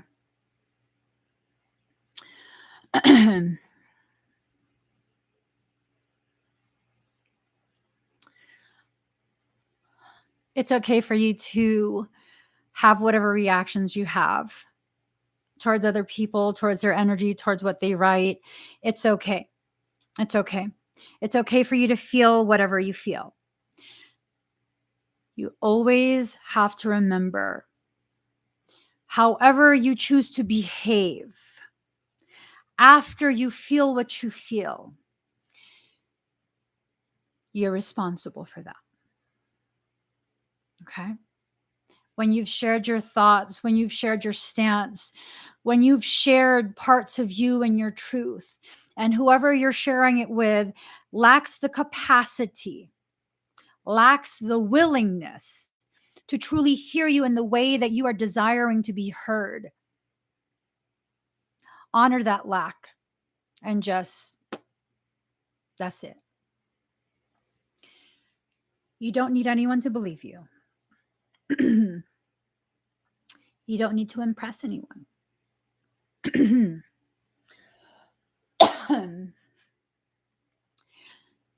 don't need to agree. You don't need to any, okay? You don't. But you do need to remove the thorn in your paw. You can continue to exist as the lion of truth that you are. Lions don't have to announce that they are lions. Everyone who sees them knows exactly what they are. You cannot allow thorns in your paws to dictate what type of queen or king of the jungle you're going to be. So, I stated what I stated. I stated my need to not have things I find personally abrasive, condescending, elitist, and all the other negative feelings that I had. I own those feelings. They were mine. Okay. No one forced me to feel the way I felt. I felt the way I felt because I saw something that conflicted with my truth and my honor as a human being, having a human experience. I need to allow myself to have the space to do so with compassion first for me before anyone else. And I did state not that long ago, if I continue to not enjoy the presence of certain types of comments, then I'm going to choose to not allow you to comment. This is my sacred space. Just because I share it with the public does not mean the public gets to decide who I allow in and who I don't. Same thing applies for you in your life. You know what it means to live in your most authentic truth. It means whether people are watching or not, you will do what honors your existence to the highest degree. I'm not talking about preferences. I'm talking about honoring your existence. I'm talking about using me as an example right here, right now. Continuing to see certain types of comments will cause me to become so triggered that I will revert back to ugly behavior. I've grown out of that ugly behavior. I don't want to return to that ugly behavior. What is the most compassionate thing I can do in regards to the preservation of the progress I have made? Remove the thorn. A thorn is a thorn is a thorn. Remove the thorn and keep going. And that's that. That is that. I was presented with a challenge. I made a decision. I own the decision. No matter who is watching or not watching, in my authentic truth, I need peace within my sacred space. If I have witnessed repeatedly what I needed to witness to understand, you are who you are. It is not compatible with who I am. That is okay. This is a case of lack of compatibility. And keep going. It's not about good person, bad person, this, that. No. When things are incompatible, when things are misaligned, separate it. Pull the thorn out of your paw and keep walking. Keep going. You don't have to allow yourself to get so riled up that now you're no longer in control of how you respond. It is now a reaction. You are now the tool of someone else. You've given them full control. These are part of the challenges that many of us are facing in this period. These are challenges that they will very quickly show you. Have you actually grown? Or have you just gotten better at hiding the parts of you that still need slight adjustments, modifications, healing, more compassion, whatever it is that it needs? Because for many of us, let's be really honest. Let's be honest with ourselves. All of these things that we hear and read and see in these spiritual videos, and maybe even from some of my videos, there's a very real potentiality that we use those things. We parrot them back, parrot like the bird. We parrot them back, we mimic it, but we never really address what's needing to be addressed. Just because you can say the things that I say does not mean you've healed the things you need to heal. What's more important? Sounding healed or actually healing? What's more important to you? And be very honest with yourself in regards to what is your priority. If you simply want to look and sound spiritually evolved,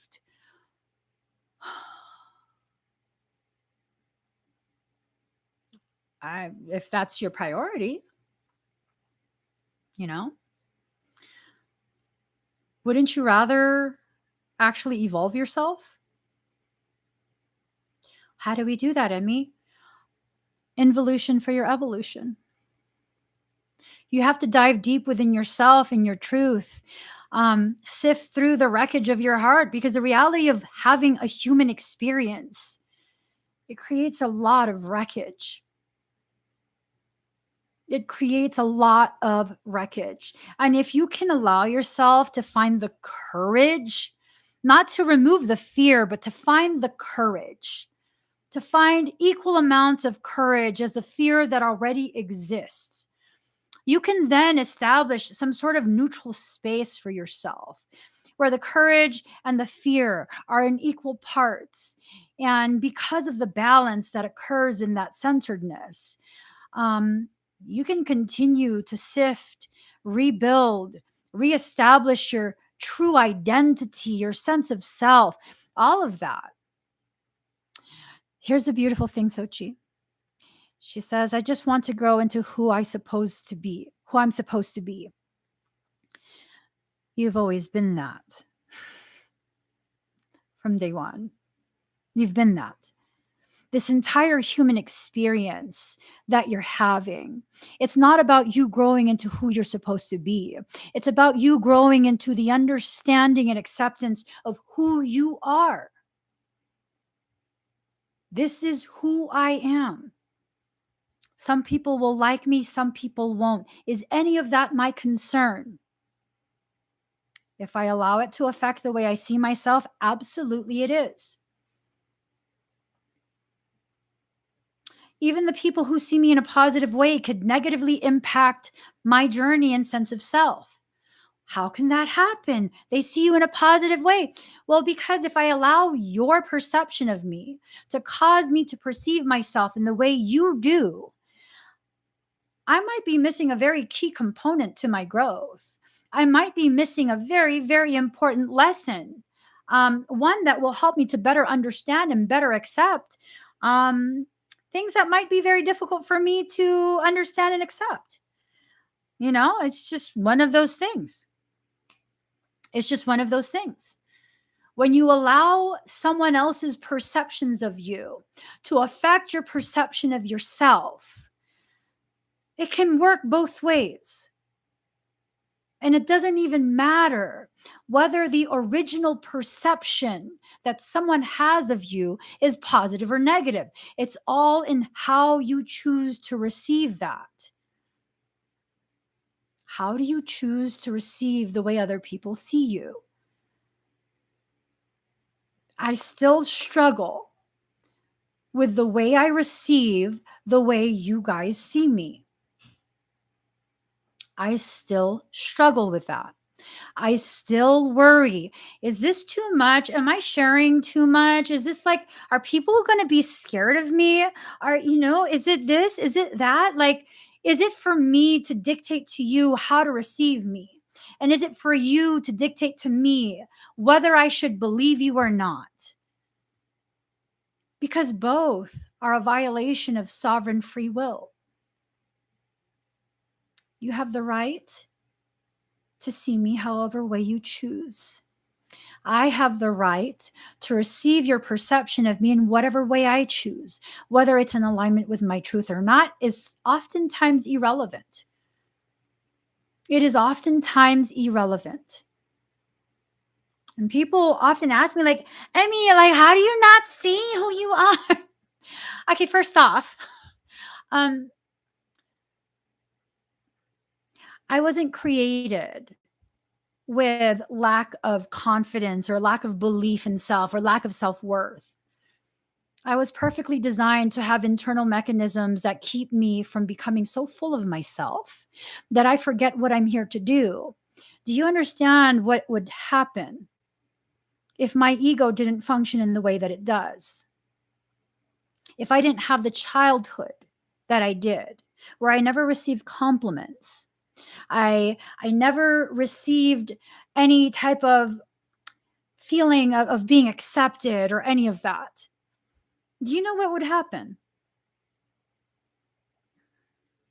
I'd be so full of shit. I would be doing things for narcissistic supply instead of because this is what my soul is guiding me to do. I'm not too humble. I have a fully functional ego that helps me to maintain my spiritual homeostasis. My ego is inverted. When it flares, I feel very small. And it must be that way. It's not a part of me that needs to be healed. It's a part of me that I need to understand in human terms has to exist, and it has to be balanced with the parts of me that would allow for me to have the courage to share what I share.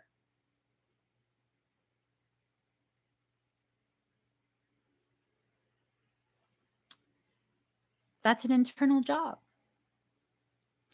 It's beautiful to start actually understanding we have a right to feel our own emotion, perception, and beliefs, that if we don't agree, we can walk away. If we don't align, we don't have to do it. I felt someone would owe being good to me after I was to them. I was very wrong. We have to stop expecting our hearts to come out of other people. I have a tendency to not ask for any help at all. You don't have to ask me to help you. If I see that you're struggling, I will help you.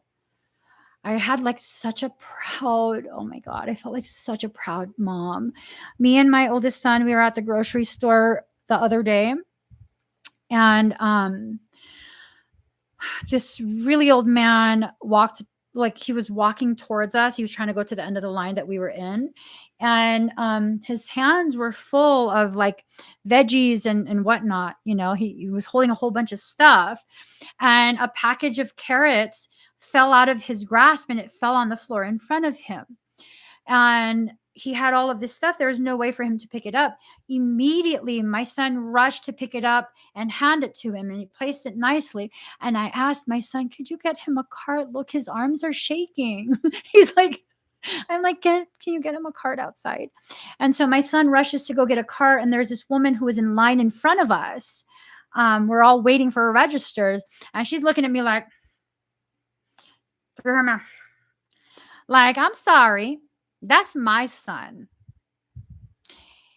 If he wants to tell me no, he can stand in line. I'll get this old man a cart, because we don't do that to our elders. Our elders are the treasure of our communities. And my son came back. No one else helped this old man. No one else offered to hold his things. Well, my son had to go run through the parking lot to find a freaking shopping cart. And I'm a proud ass mom for that. I'm proud of my son for that.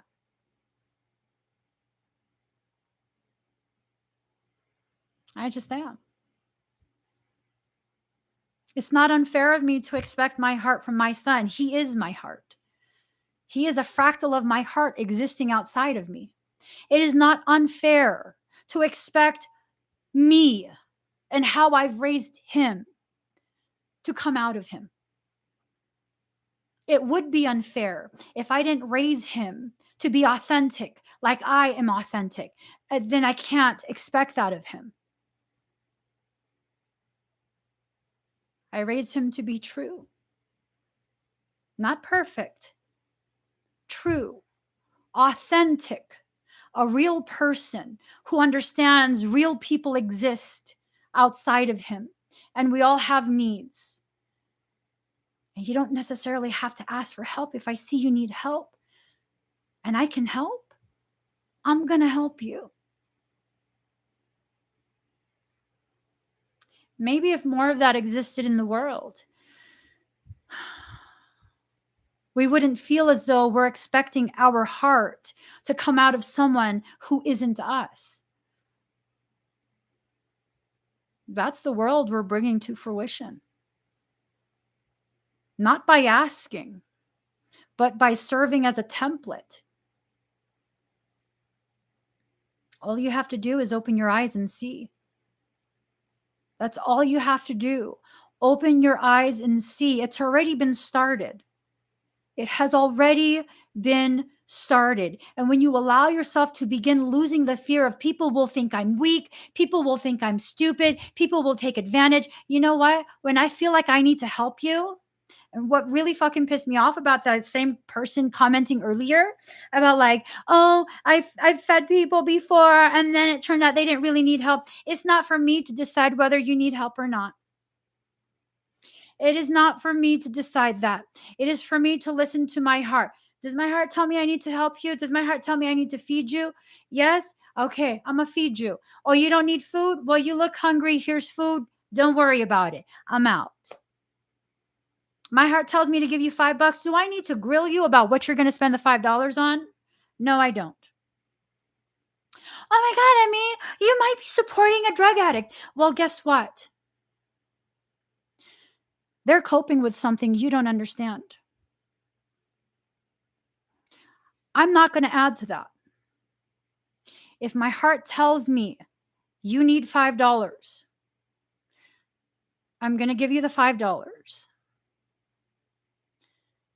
But not before I look you in your eyes, acknowledge your humanity, your dignity, the fact that you exist and the world still needs you. Even though you're in a dark place, the world needs you. When you're done, I will see you again. You won't have any shame in your eyes, and you'll understand what that moment was.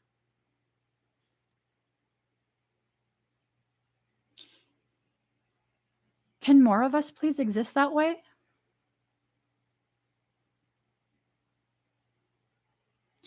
Can more of us please exist that way? And some people might be like, oh, I've tried to help someone. And they were just like, blah, blah, blah, blah. Okay. A woman stopped me in the parking lot. I was at a movie theater and she said she hadn't eaten in a while. I acknowledged her dignity and she cried. She cried. She hadn't had anyone do that before. I told her, wait right here. We will be right back. We're going to order you some food. We will be right back. Don't leave. She left. In that moment, I was pissed. Like, okay, clearly she didn't need it. She found someone else to feed her. That's pretty fucked up because we just spent like $50 worth of food. Like, it's just her and her daughter. We got like double of everything. We had hella burgers. We had like 4 freaking milkshakes or 6 milkshakes, and this and that. And I told my husband, you know what? That's fine. That's fine. Let's drive around. I'm sure there's someone else that needs to be fed. At the end of the block, there's a man with a sign. He said his family was hungry. Flagged him down, gave him all that food. Oh my God, he packed his shit real quick. He goes, oh, thank you. Oh man, my whole family's going to be so excited. Should I still be mad at the girl who left? I thank her. She helped me to feed a different family. She inspired me in that moment. And in her leaving, she helped me feed someone who actually needed it. An entire family at that. An entire family at that. And I've seen her several times at that movie theater. And people buy her meals day in and day out. I don't even think she actually has a daughter. And she's seen me. This was years ago. And I look at her like, I don't like what you did, but the people who feed you, you're really helping them. I mean, I still think you're shady as fuck. But I see the way you're affecting people. You know, you're a really good actress. I don't need to say anything else. We just make eye contact, leave you to be. I don't need to confront you. I don't need to like, oh my God, you're a scammer. No, everyone has a right to eat. And just because someone, many someones, have been feeding her, it's not for me to say. It's not for me to say. Sometimes what some do in darkness, it's allowed to further the work of the light. It just is. Do I like it? Do I agree with it? No, I don't. I really, really don't. But do I understand the gravity of what is going on? Yes, I do. It's very human of us to think that we need to have these perfect, very, very sheltered lives. And that is not the point of the life you are living. We were taught that to prevent the trauma-induced accretion that will dilate your pathways. Why have all my abilities been left intact?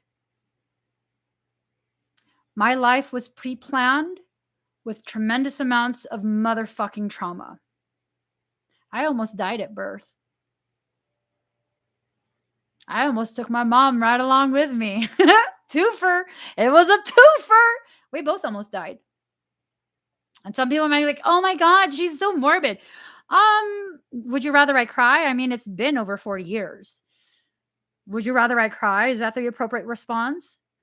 Or can't I just be authentic with it? Like, you couldn't take me out as a kid, you know, before I was even born, you couldn't take me out. That trauma-induced accretion, the full dilation, all my abilities remained intact, memories and everything.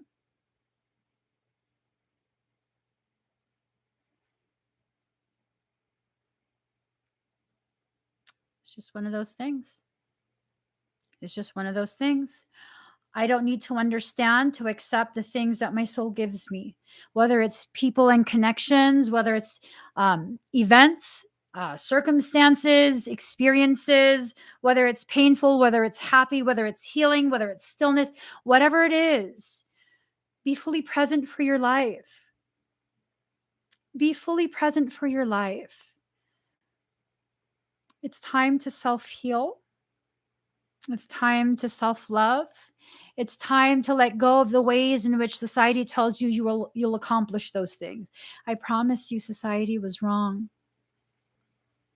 I promise you. They were wrong about Jesus too. I'm not comparing myself to Jesus. I'm stating a fact. The people of his time, the large majority, despised him. He was a terrorist of his time. That's why they chose to execute him. Let's leave that story behind where they tell you that he volunteered to be tortured and executed for you and you're ungrateful. That's fucking a lie. I say this as a member of that group. Baptized and confirmed. That's a lie. He existed as a testament to change, as a testament to what happens when you align the human experience with the divinity of it. Humanity was not ready then. They sent only one. Well, two, if you include his counterpart. To test to see if humanity was ready. It was not. We demanded for his removal. This time, we really don't give a fuck if you're ready. We will not be executed. And no, I don't come from the same soul family as Jesus the Christ. I am not a Christed one. If you try and crucify me, motherfucker, we're going to have a fucking problem. I will not allow that shit. I don't fucking think so. No. Not even socially. Mm-mm. No. Mm-mm. No. Mm-mm. If you want to live in true accordance with what he taught, you can now. Although the whole spiritual movement and the New Age thing was seeded in order to catch the people who would be divergent in their thinking, who couldn't be controlled as easily as the non-divergent people, the normal brain people. Doesn't mean shit. It just makes it easier for you to exist in your most authentic state, because guess what? Now you're hidden in plain sight. Now you're hidden in plain sight. What are you afraid of?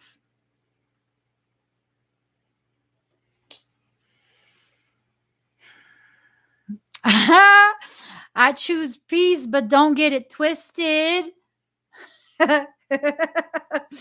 That's right. I choose peace. That means I'm willing to go to war to maintain that peace. Plenty of us are here now. Plenty of us. Enough to start the tidal wave of change. The tidal wave doesn't begin as a tall wave. It collects droplets of water as it rises from the deep. I don't know if you guys know this.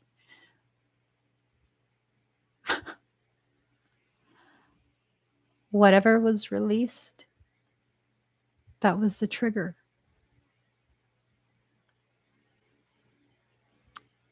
That was the trigger.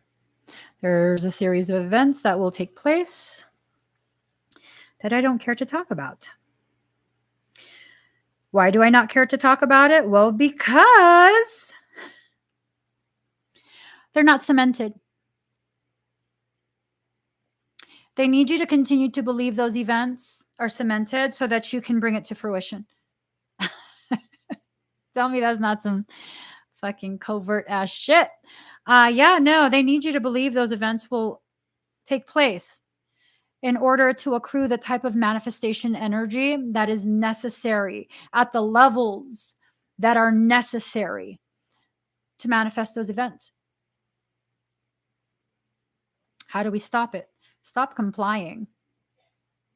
Stop buying into the bullshit. Just stop. Oh my God, what do you mean by bullshit? Okay, you ever heard of bubonic plague? Have you heard of that? Bubonic plague?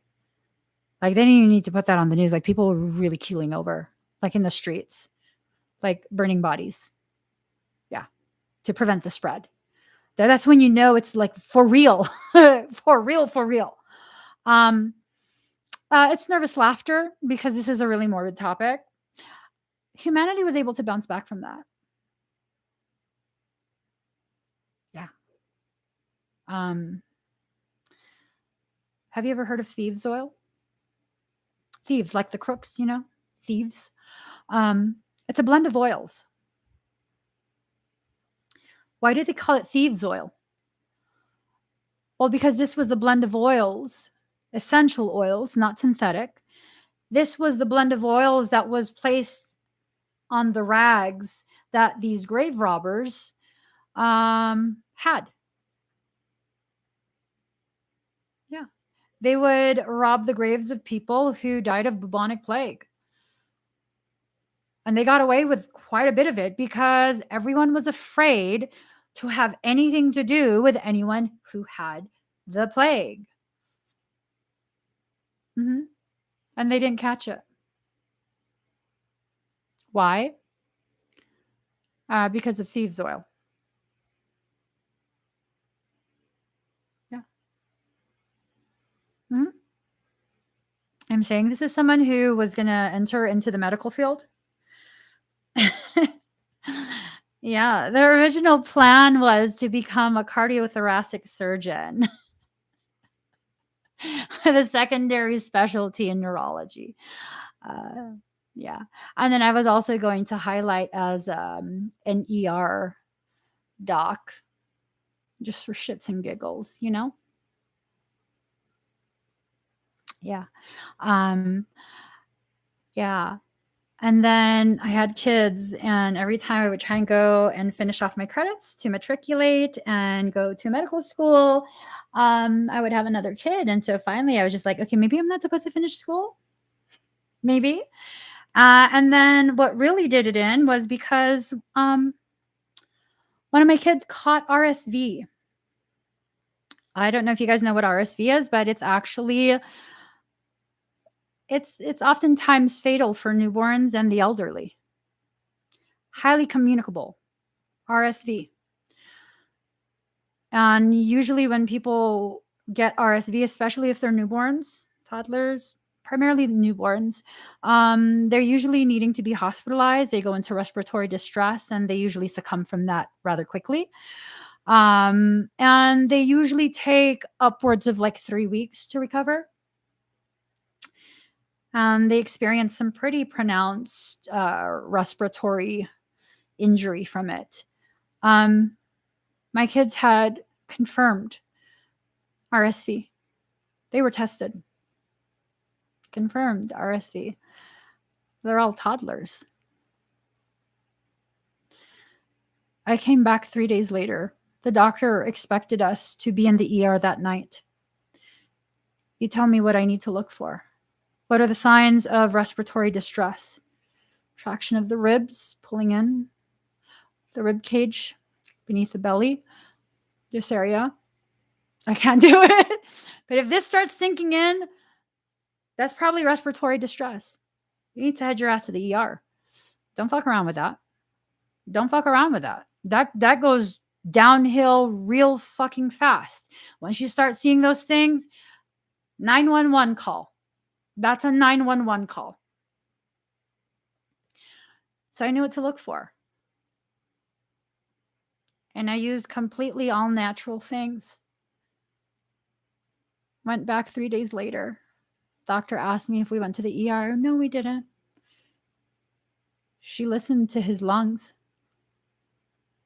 They were completely clear within 3 days. Like she was just like, what did you do? His lungs sound completely clear. And then she asked me if it was the right kid. Yes, that's the one that you checked. Yeah, she couldn't explain it because she was expecting him to be down and just out of it for over a month because he has asthma. She was actually expecting him to be hospitalized. There's a lot of things that we are told that just, I don't know if you want to believe it. Now, I'm not saying that you should never take your child to a doctor. Like, you have to be a responsible parent. You cannot endanger your children. You have to know what you can handle at home and what is a very serious type of emergency. I will not risk my children's lives. I don't give a shit how natural I want to live. The moment I see certain types of conditions, symptoms present themselves, that's a fucking 911 call. Pump them up with all sorts of steroids. I don't give a shit. Keep my kid alive. Because some parents will be like, oh, no, steroids, no steroids. No, my kid needs to breathe. The herbs didn't work properly. Please pump him with steroids. Prednisone, please. Intramuscular. Do both arms. Do both arms, and we'll stay the night. Yeah. There's a lot of things that go on, and we're taught all sorts of different things, from medical to spiritual, energetic, just all kind of different things. It's just a very convoluted world that we live within. And I hate to say this, but it's going to take a lot of chaos for us to get ourselves right side up. Chaos does not guarantee loss of life. That's something we choose. When we allow ourselves to be taught and told and encouraged to fight each other, that's what happens. We lose our brothers and sisters in Christ consciousness. Aren't you tired of that? Because that's been being done for quite a few years. Quite a few years. And I've said this before. The only difference between me and you are the aesthetic differences that occurred based on the region our ancestors occupied before we existed. Didn't science already say we all came from one woman they dubbed Eve? They traced all of our mitochondria from all the different regions back to one woman. We're all related. We got to stop. We got to stop failing the challenges that our souls put us through. We have to allow ourselves to release the fear that keeps us gripping onto the same damn fucking cycles, generation after generation. The only reason we don't have more is because we refuse to allow ourselves to have more. It's because we're taught if someone has more than you, and you better pay attention. If they have more than you, they're probably doing something. You gotta, no, they shouldn't have more than you. No, there's more than enough for everyone. There's more than enough for everyone. Exit out of that compare and compete program. Re-enter into your rightful place of co-creation. When the patriarchy was convinced by a specific being and allowed to enter into elevations of toxicity, the compare compete program was established to prevent us from experiencing a unification that would prevent the continuation of our suffering as a species. This goes all the way back to before written human history. This is not new. This goes all the way back. All the way back. So now we have to make sure we change the way we choose to exist within the world. That includes authenticity of the utmost degree. That includes owning your life, your choices. That includes making the difficult decisions that maybe people won't praise you for. But it's okay. You're not here to be praised. You're here to exist and learn and have a human experience in a human body. If you were here to be, all of these different alien lineages and all these other things that people who are so deep into this topic identify as, then you wouldn't be in human form. Really let that be wrapped several times by your brain. I can share all the different lineages that I've been filtered through, all the different abilities and all the different titles and blah, blah, blah, blah, blah. Fact is, baby boo, I'm in a human body. I'm human. As long as I'm in a human body, I am human. When I am done having the human experience, I will leave the body and go back to being whatever other of those different filterings I choose to be. Stop trying to leave behind your human experience in search for something that's already within you. We are an enlightened species. What do you mean? You're hybridized. You are hybridized. They're never going to find a link. We were hybridized with light to give us an elevation of conscious awareness of consciousness, so that we would be a smart workforce. Unfortunately, they didn't take into account that some of us would have way more of that type of code and be a little too aware. And that's what's happened. We're becoming aware of how aware we actually are. You can look at all the different things that cause you to feel fear. That's your choice. Do you have to be afraid? No, because life's going to continue with or without the presence of your crippling fear. That's just the reality of it. With or without the presence of your crippling fear, your life will continue. And the presence of your crippling fear will either ensure that you continue in the same cycles. The lack of that crippling fear, you can still have fear, but as long as it's not crippling, will ensure that your life will continue in a different trajectory than looping around in a circle. You choose.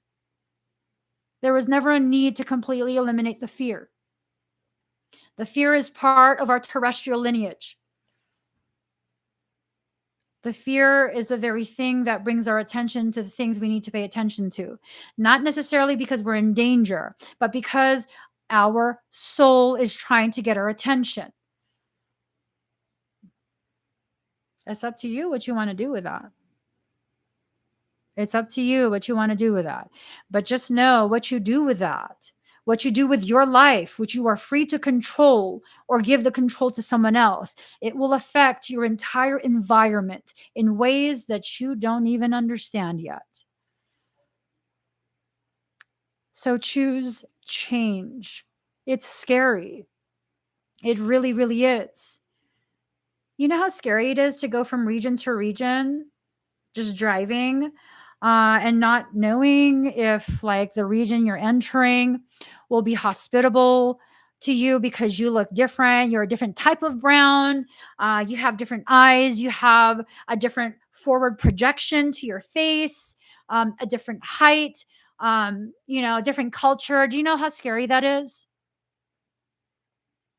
To enter into a foreign environment where I don't know if I'm going to just be fetishized. And because of that pre-programmed idea that I am a fetish, that I might be in danger, physical danger. Do you know what that feels like? And to know that most people will be bigger than me and can pick me up and actually take me. Do you know what that feels like? I don't. I don't. You want to stare? Get a good look. I'm not afraid.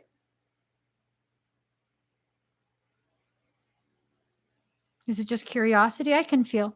You're just curious. Okay. Hi, how are you? Yes, I'm from the Pacific. I live on an island. That's where my people are from. No, I'm not. I'm not like Chinese. I do have some Chinese blood because China occupied the islands for a period. Do you have any other questions? My island is the Philippine Islands. No, it's not just one island. There's quite a few. It's broken up. Yeah, yeah. Philippines. Oh, because King Philip, he claimed it as his, colonial property. No, we were treated like slaves, but because he owned us, he didn't want us to have that, official label. Any other questions? hmm And when I feel like I'm in danger, I leave. I leave. But I will not allow fear to stop me from listening to what my soul is guiding me to do. I've had to do a lot of fearful things in the past week. I don't know if you can tell it in my face. I look hella ragged. It's been a very fear-filled week. That's okay. When my soul tells me to leave, I got to get everything ready and we got to leave. When my soul tells me it's okay, you can go there to collect your things, then it's okay. I will collect my things. The fear can be present. It will not cripple me. Not anymore. It will not cripple me to the degree that I cannot do what I need to do. And that's okay. It's okay to be afraid. Do it anyways. It's okay to not know what the outcome will be. Do it anyways. If that's what your soul is guiding you to, do it anyways. Do it anyways. If you're going to fuck up, might as well be on your terms. That's how I see it. I mean, it's not the goal to fuck up, obviously. Hello, perfectionism. It's the goal to fucking exceed. But if I fuck up, it's going to be on my terms. It's going to be because I decided. And because I decided, now I'm learning, oh, that's not the way you do it. Yeah, no, yeah. Let's not try that one again. So just live. Live. Be who you are, feel what you feel, do what you need to do. Whether it's stay, whether it's go, whether it's talk, whether it's be quiet, only you know what you need. Stop second guessing yourself and stop allowing other people into your head. Same advice needs to be applied to me in my life.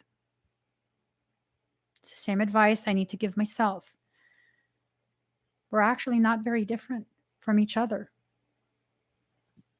Minute details might be slightly different, but we're all here to learn. So start learning. If you've been experiencing like a very sharp elevation in things trying to breach your field, where you're worried that you can't, energetically protect yourself and your environment, you should definitely consider my workshop. When is it? Let me see. I don't know the information off the top of my head. Let's see. The Etheric Defense Live Workshop. I'll put, it's on the 24th of next month. I still have a coupon valid. Let's see.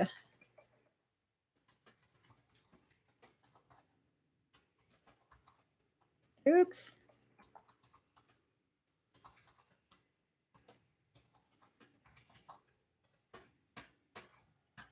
There you go. And I'll pin that. This is a workshop where, you guys saw me playing with the clouds, subatomic particle acceleration, excitement. Yeah, I'm going to teach you how to do shielding, cloaking, how to be comfortable in your own space, how to feel safe being who you are. Now, I can teach all that stuff all I want, but unless you really give yourself permission to be authentic, to be you, I don't know how much of it's going to work. Okay? Sometimes when we know the things that we're learning can actually help us, it can really greatly help with that journey to self-acceptance, that journey to live in your most authentic state. Whatever it is you need to begin deciding things. You need to begin really, truly being present in your life. As the world begins to ramp up more with all sorts of crazy ass behaviors and whatnot, I feel like it's time for you to have a very solid basis of knowing of how to harness your own energy.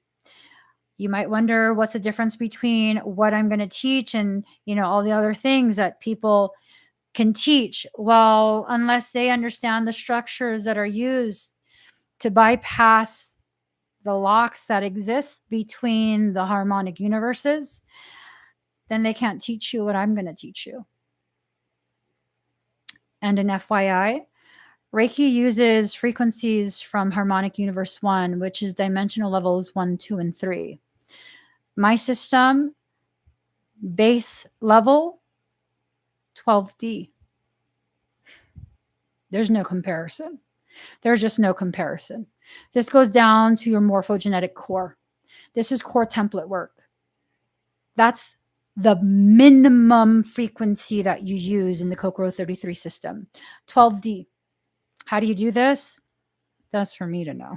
Go to a workshop. Take my membership.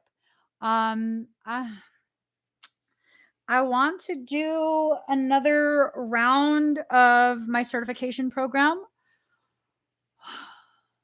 Depends how my current situation goes. I know it's eventually going to resolve and everything's going to be resolved. And we'll see. We'll see. Yeah. There's a lot of stuff going on. So I'll see you guys again soon. Sorry, I've been gone all week. Had to make sure my family was safe. I had to make sure. So yeah, check out the website. If you haven't already joined my Knowledge Nuggets newsletter, please do join it. It's on my website, emmieevolving.com. There should be a little window that pops up, or you can see it on the homepage. And for those of you who have been waiting, Teresa, I'm sorry for being snarky earlier. I was just being a little shit. Sorry. I mean, yeah, no, sometimes a little shit. Yeah. Yeah. It's just one of those things. It's one of those things. Here, I was going to share this with you guys. I was in the process of writing the recipe when fucking all hell broke loose in my life. It's okay. It's okay.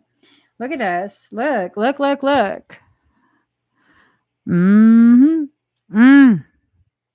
Mm. It was so good. Oh my God. Have you ever eaten something and you've like had to like dance around? It was so fucking yummy. And it tasted very similar to PF Chang's lettuce wraps. Y'all. Oh my God. And it's so inexpensive to make. And it utilizes that detox dressing, but with some modifications. I'm just fucking saying, y'all. I'm just saying. But I have some posts that are only half done. Thank you guys for being so patient with me. Like, seriously. Thank you for continuing to just always being so patient with me with all the fucking crazy shit that I go through. And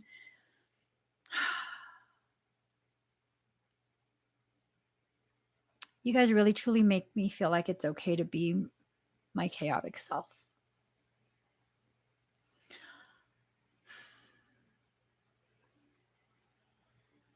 Said I wasn't going to cry in this fucking live stream.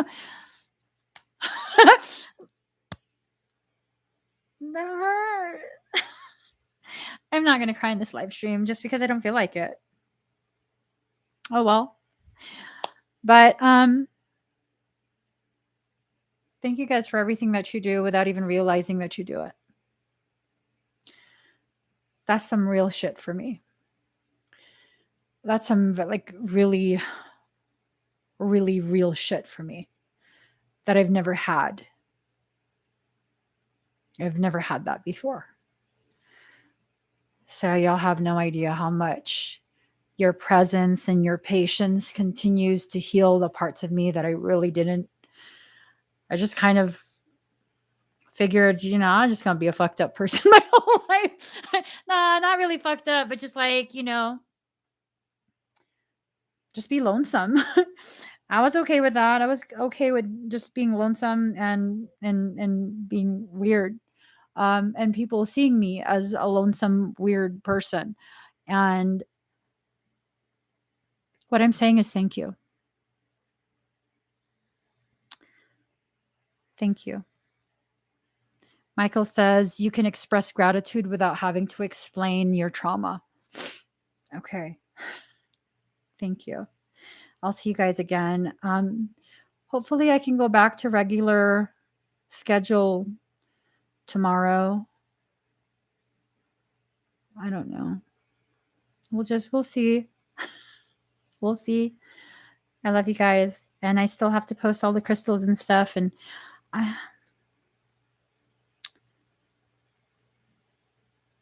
life will be lived.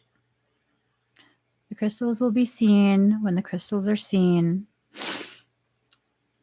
Self-health, safety for self, that's priority. Acknowledgement of gratitude for patience is also important. Just going over the list of we're good, we're stable. Kind of, we're working on stability. I know you guys heard that stutter. Stable. It's okay. It's okay. As long as we continue working at the things we know we need.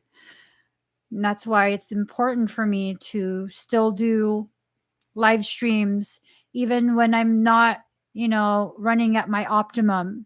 It's important for you guys to be able to see me and the different phases that I go through as I learn and grow. It's okay and important to normalize that your growth is an actual process. It's a process. It's a process of undoing the things that you believe about yourself but aren't true. It's a process. So thank you for joining me in my process. I love you guys. I'll see you again hopefully soon. Oh. Bye, guys. Oh, thumbs up for the video. If you haven't already subscribed, please do subscribe. Turn on that notification bell. Join me when I'm live. Bye, guys.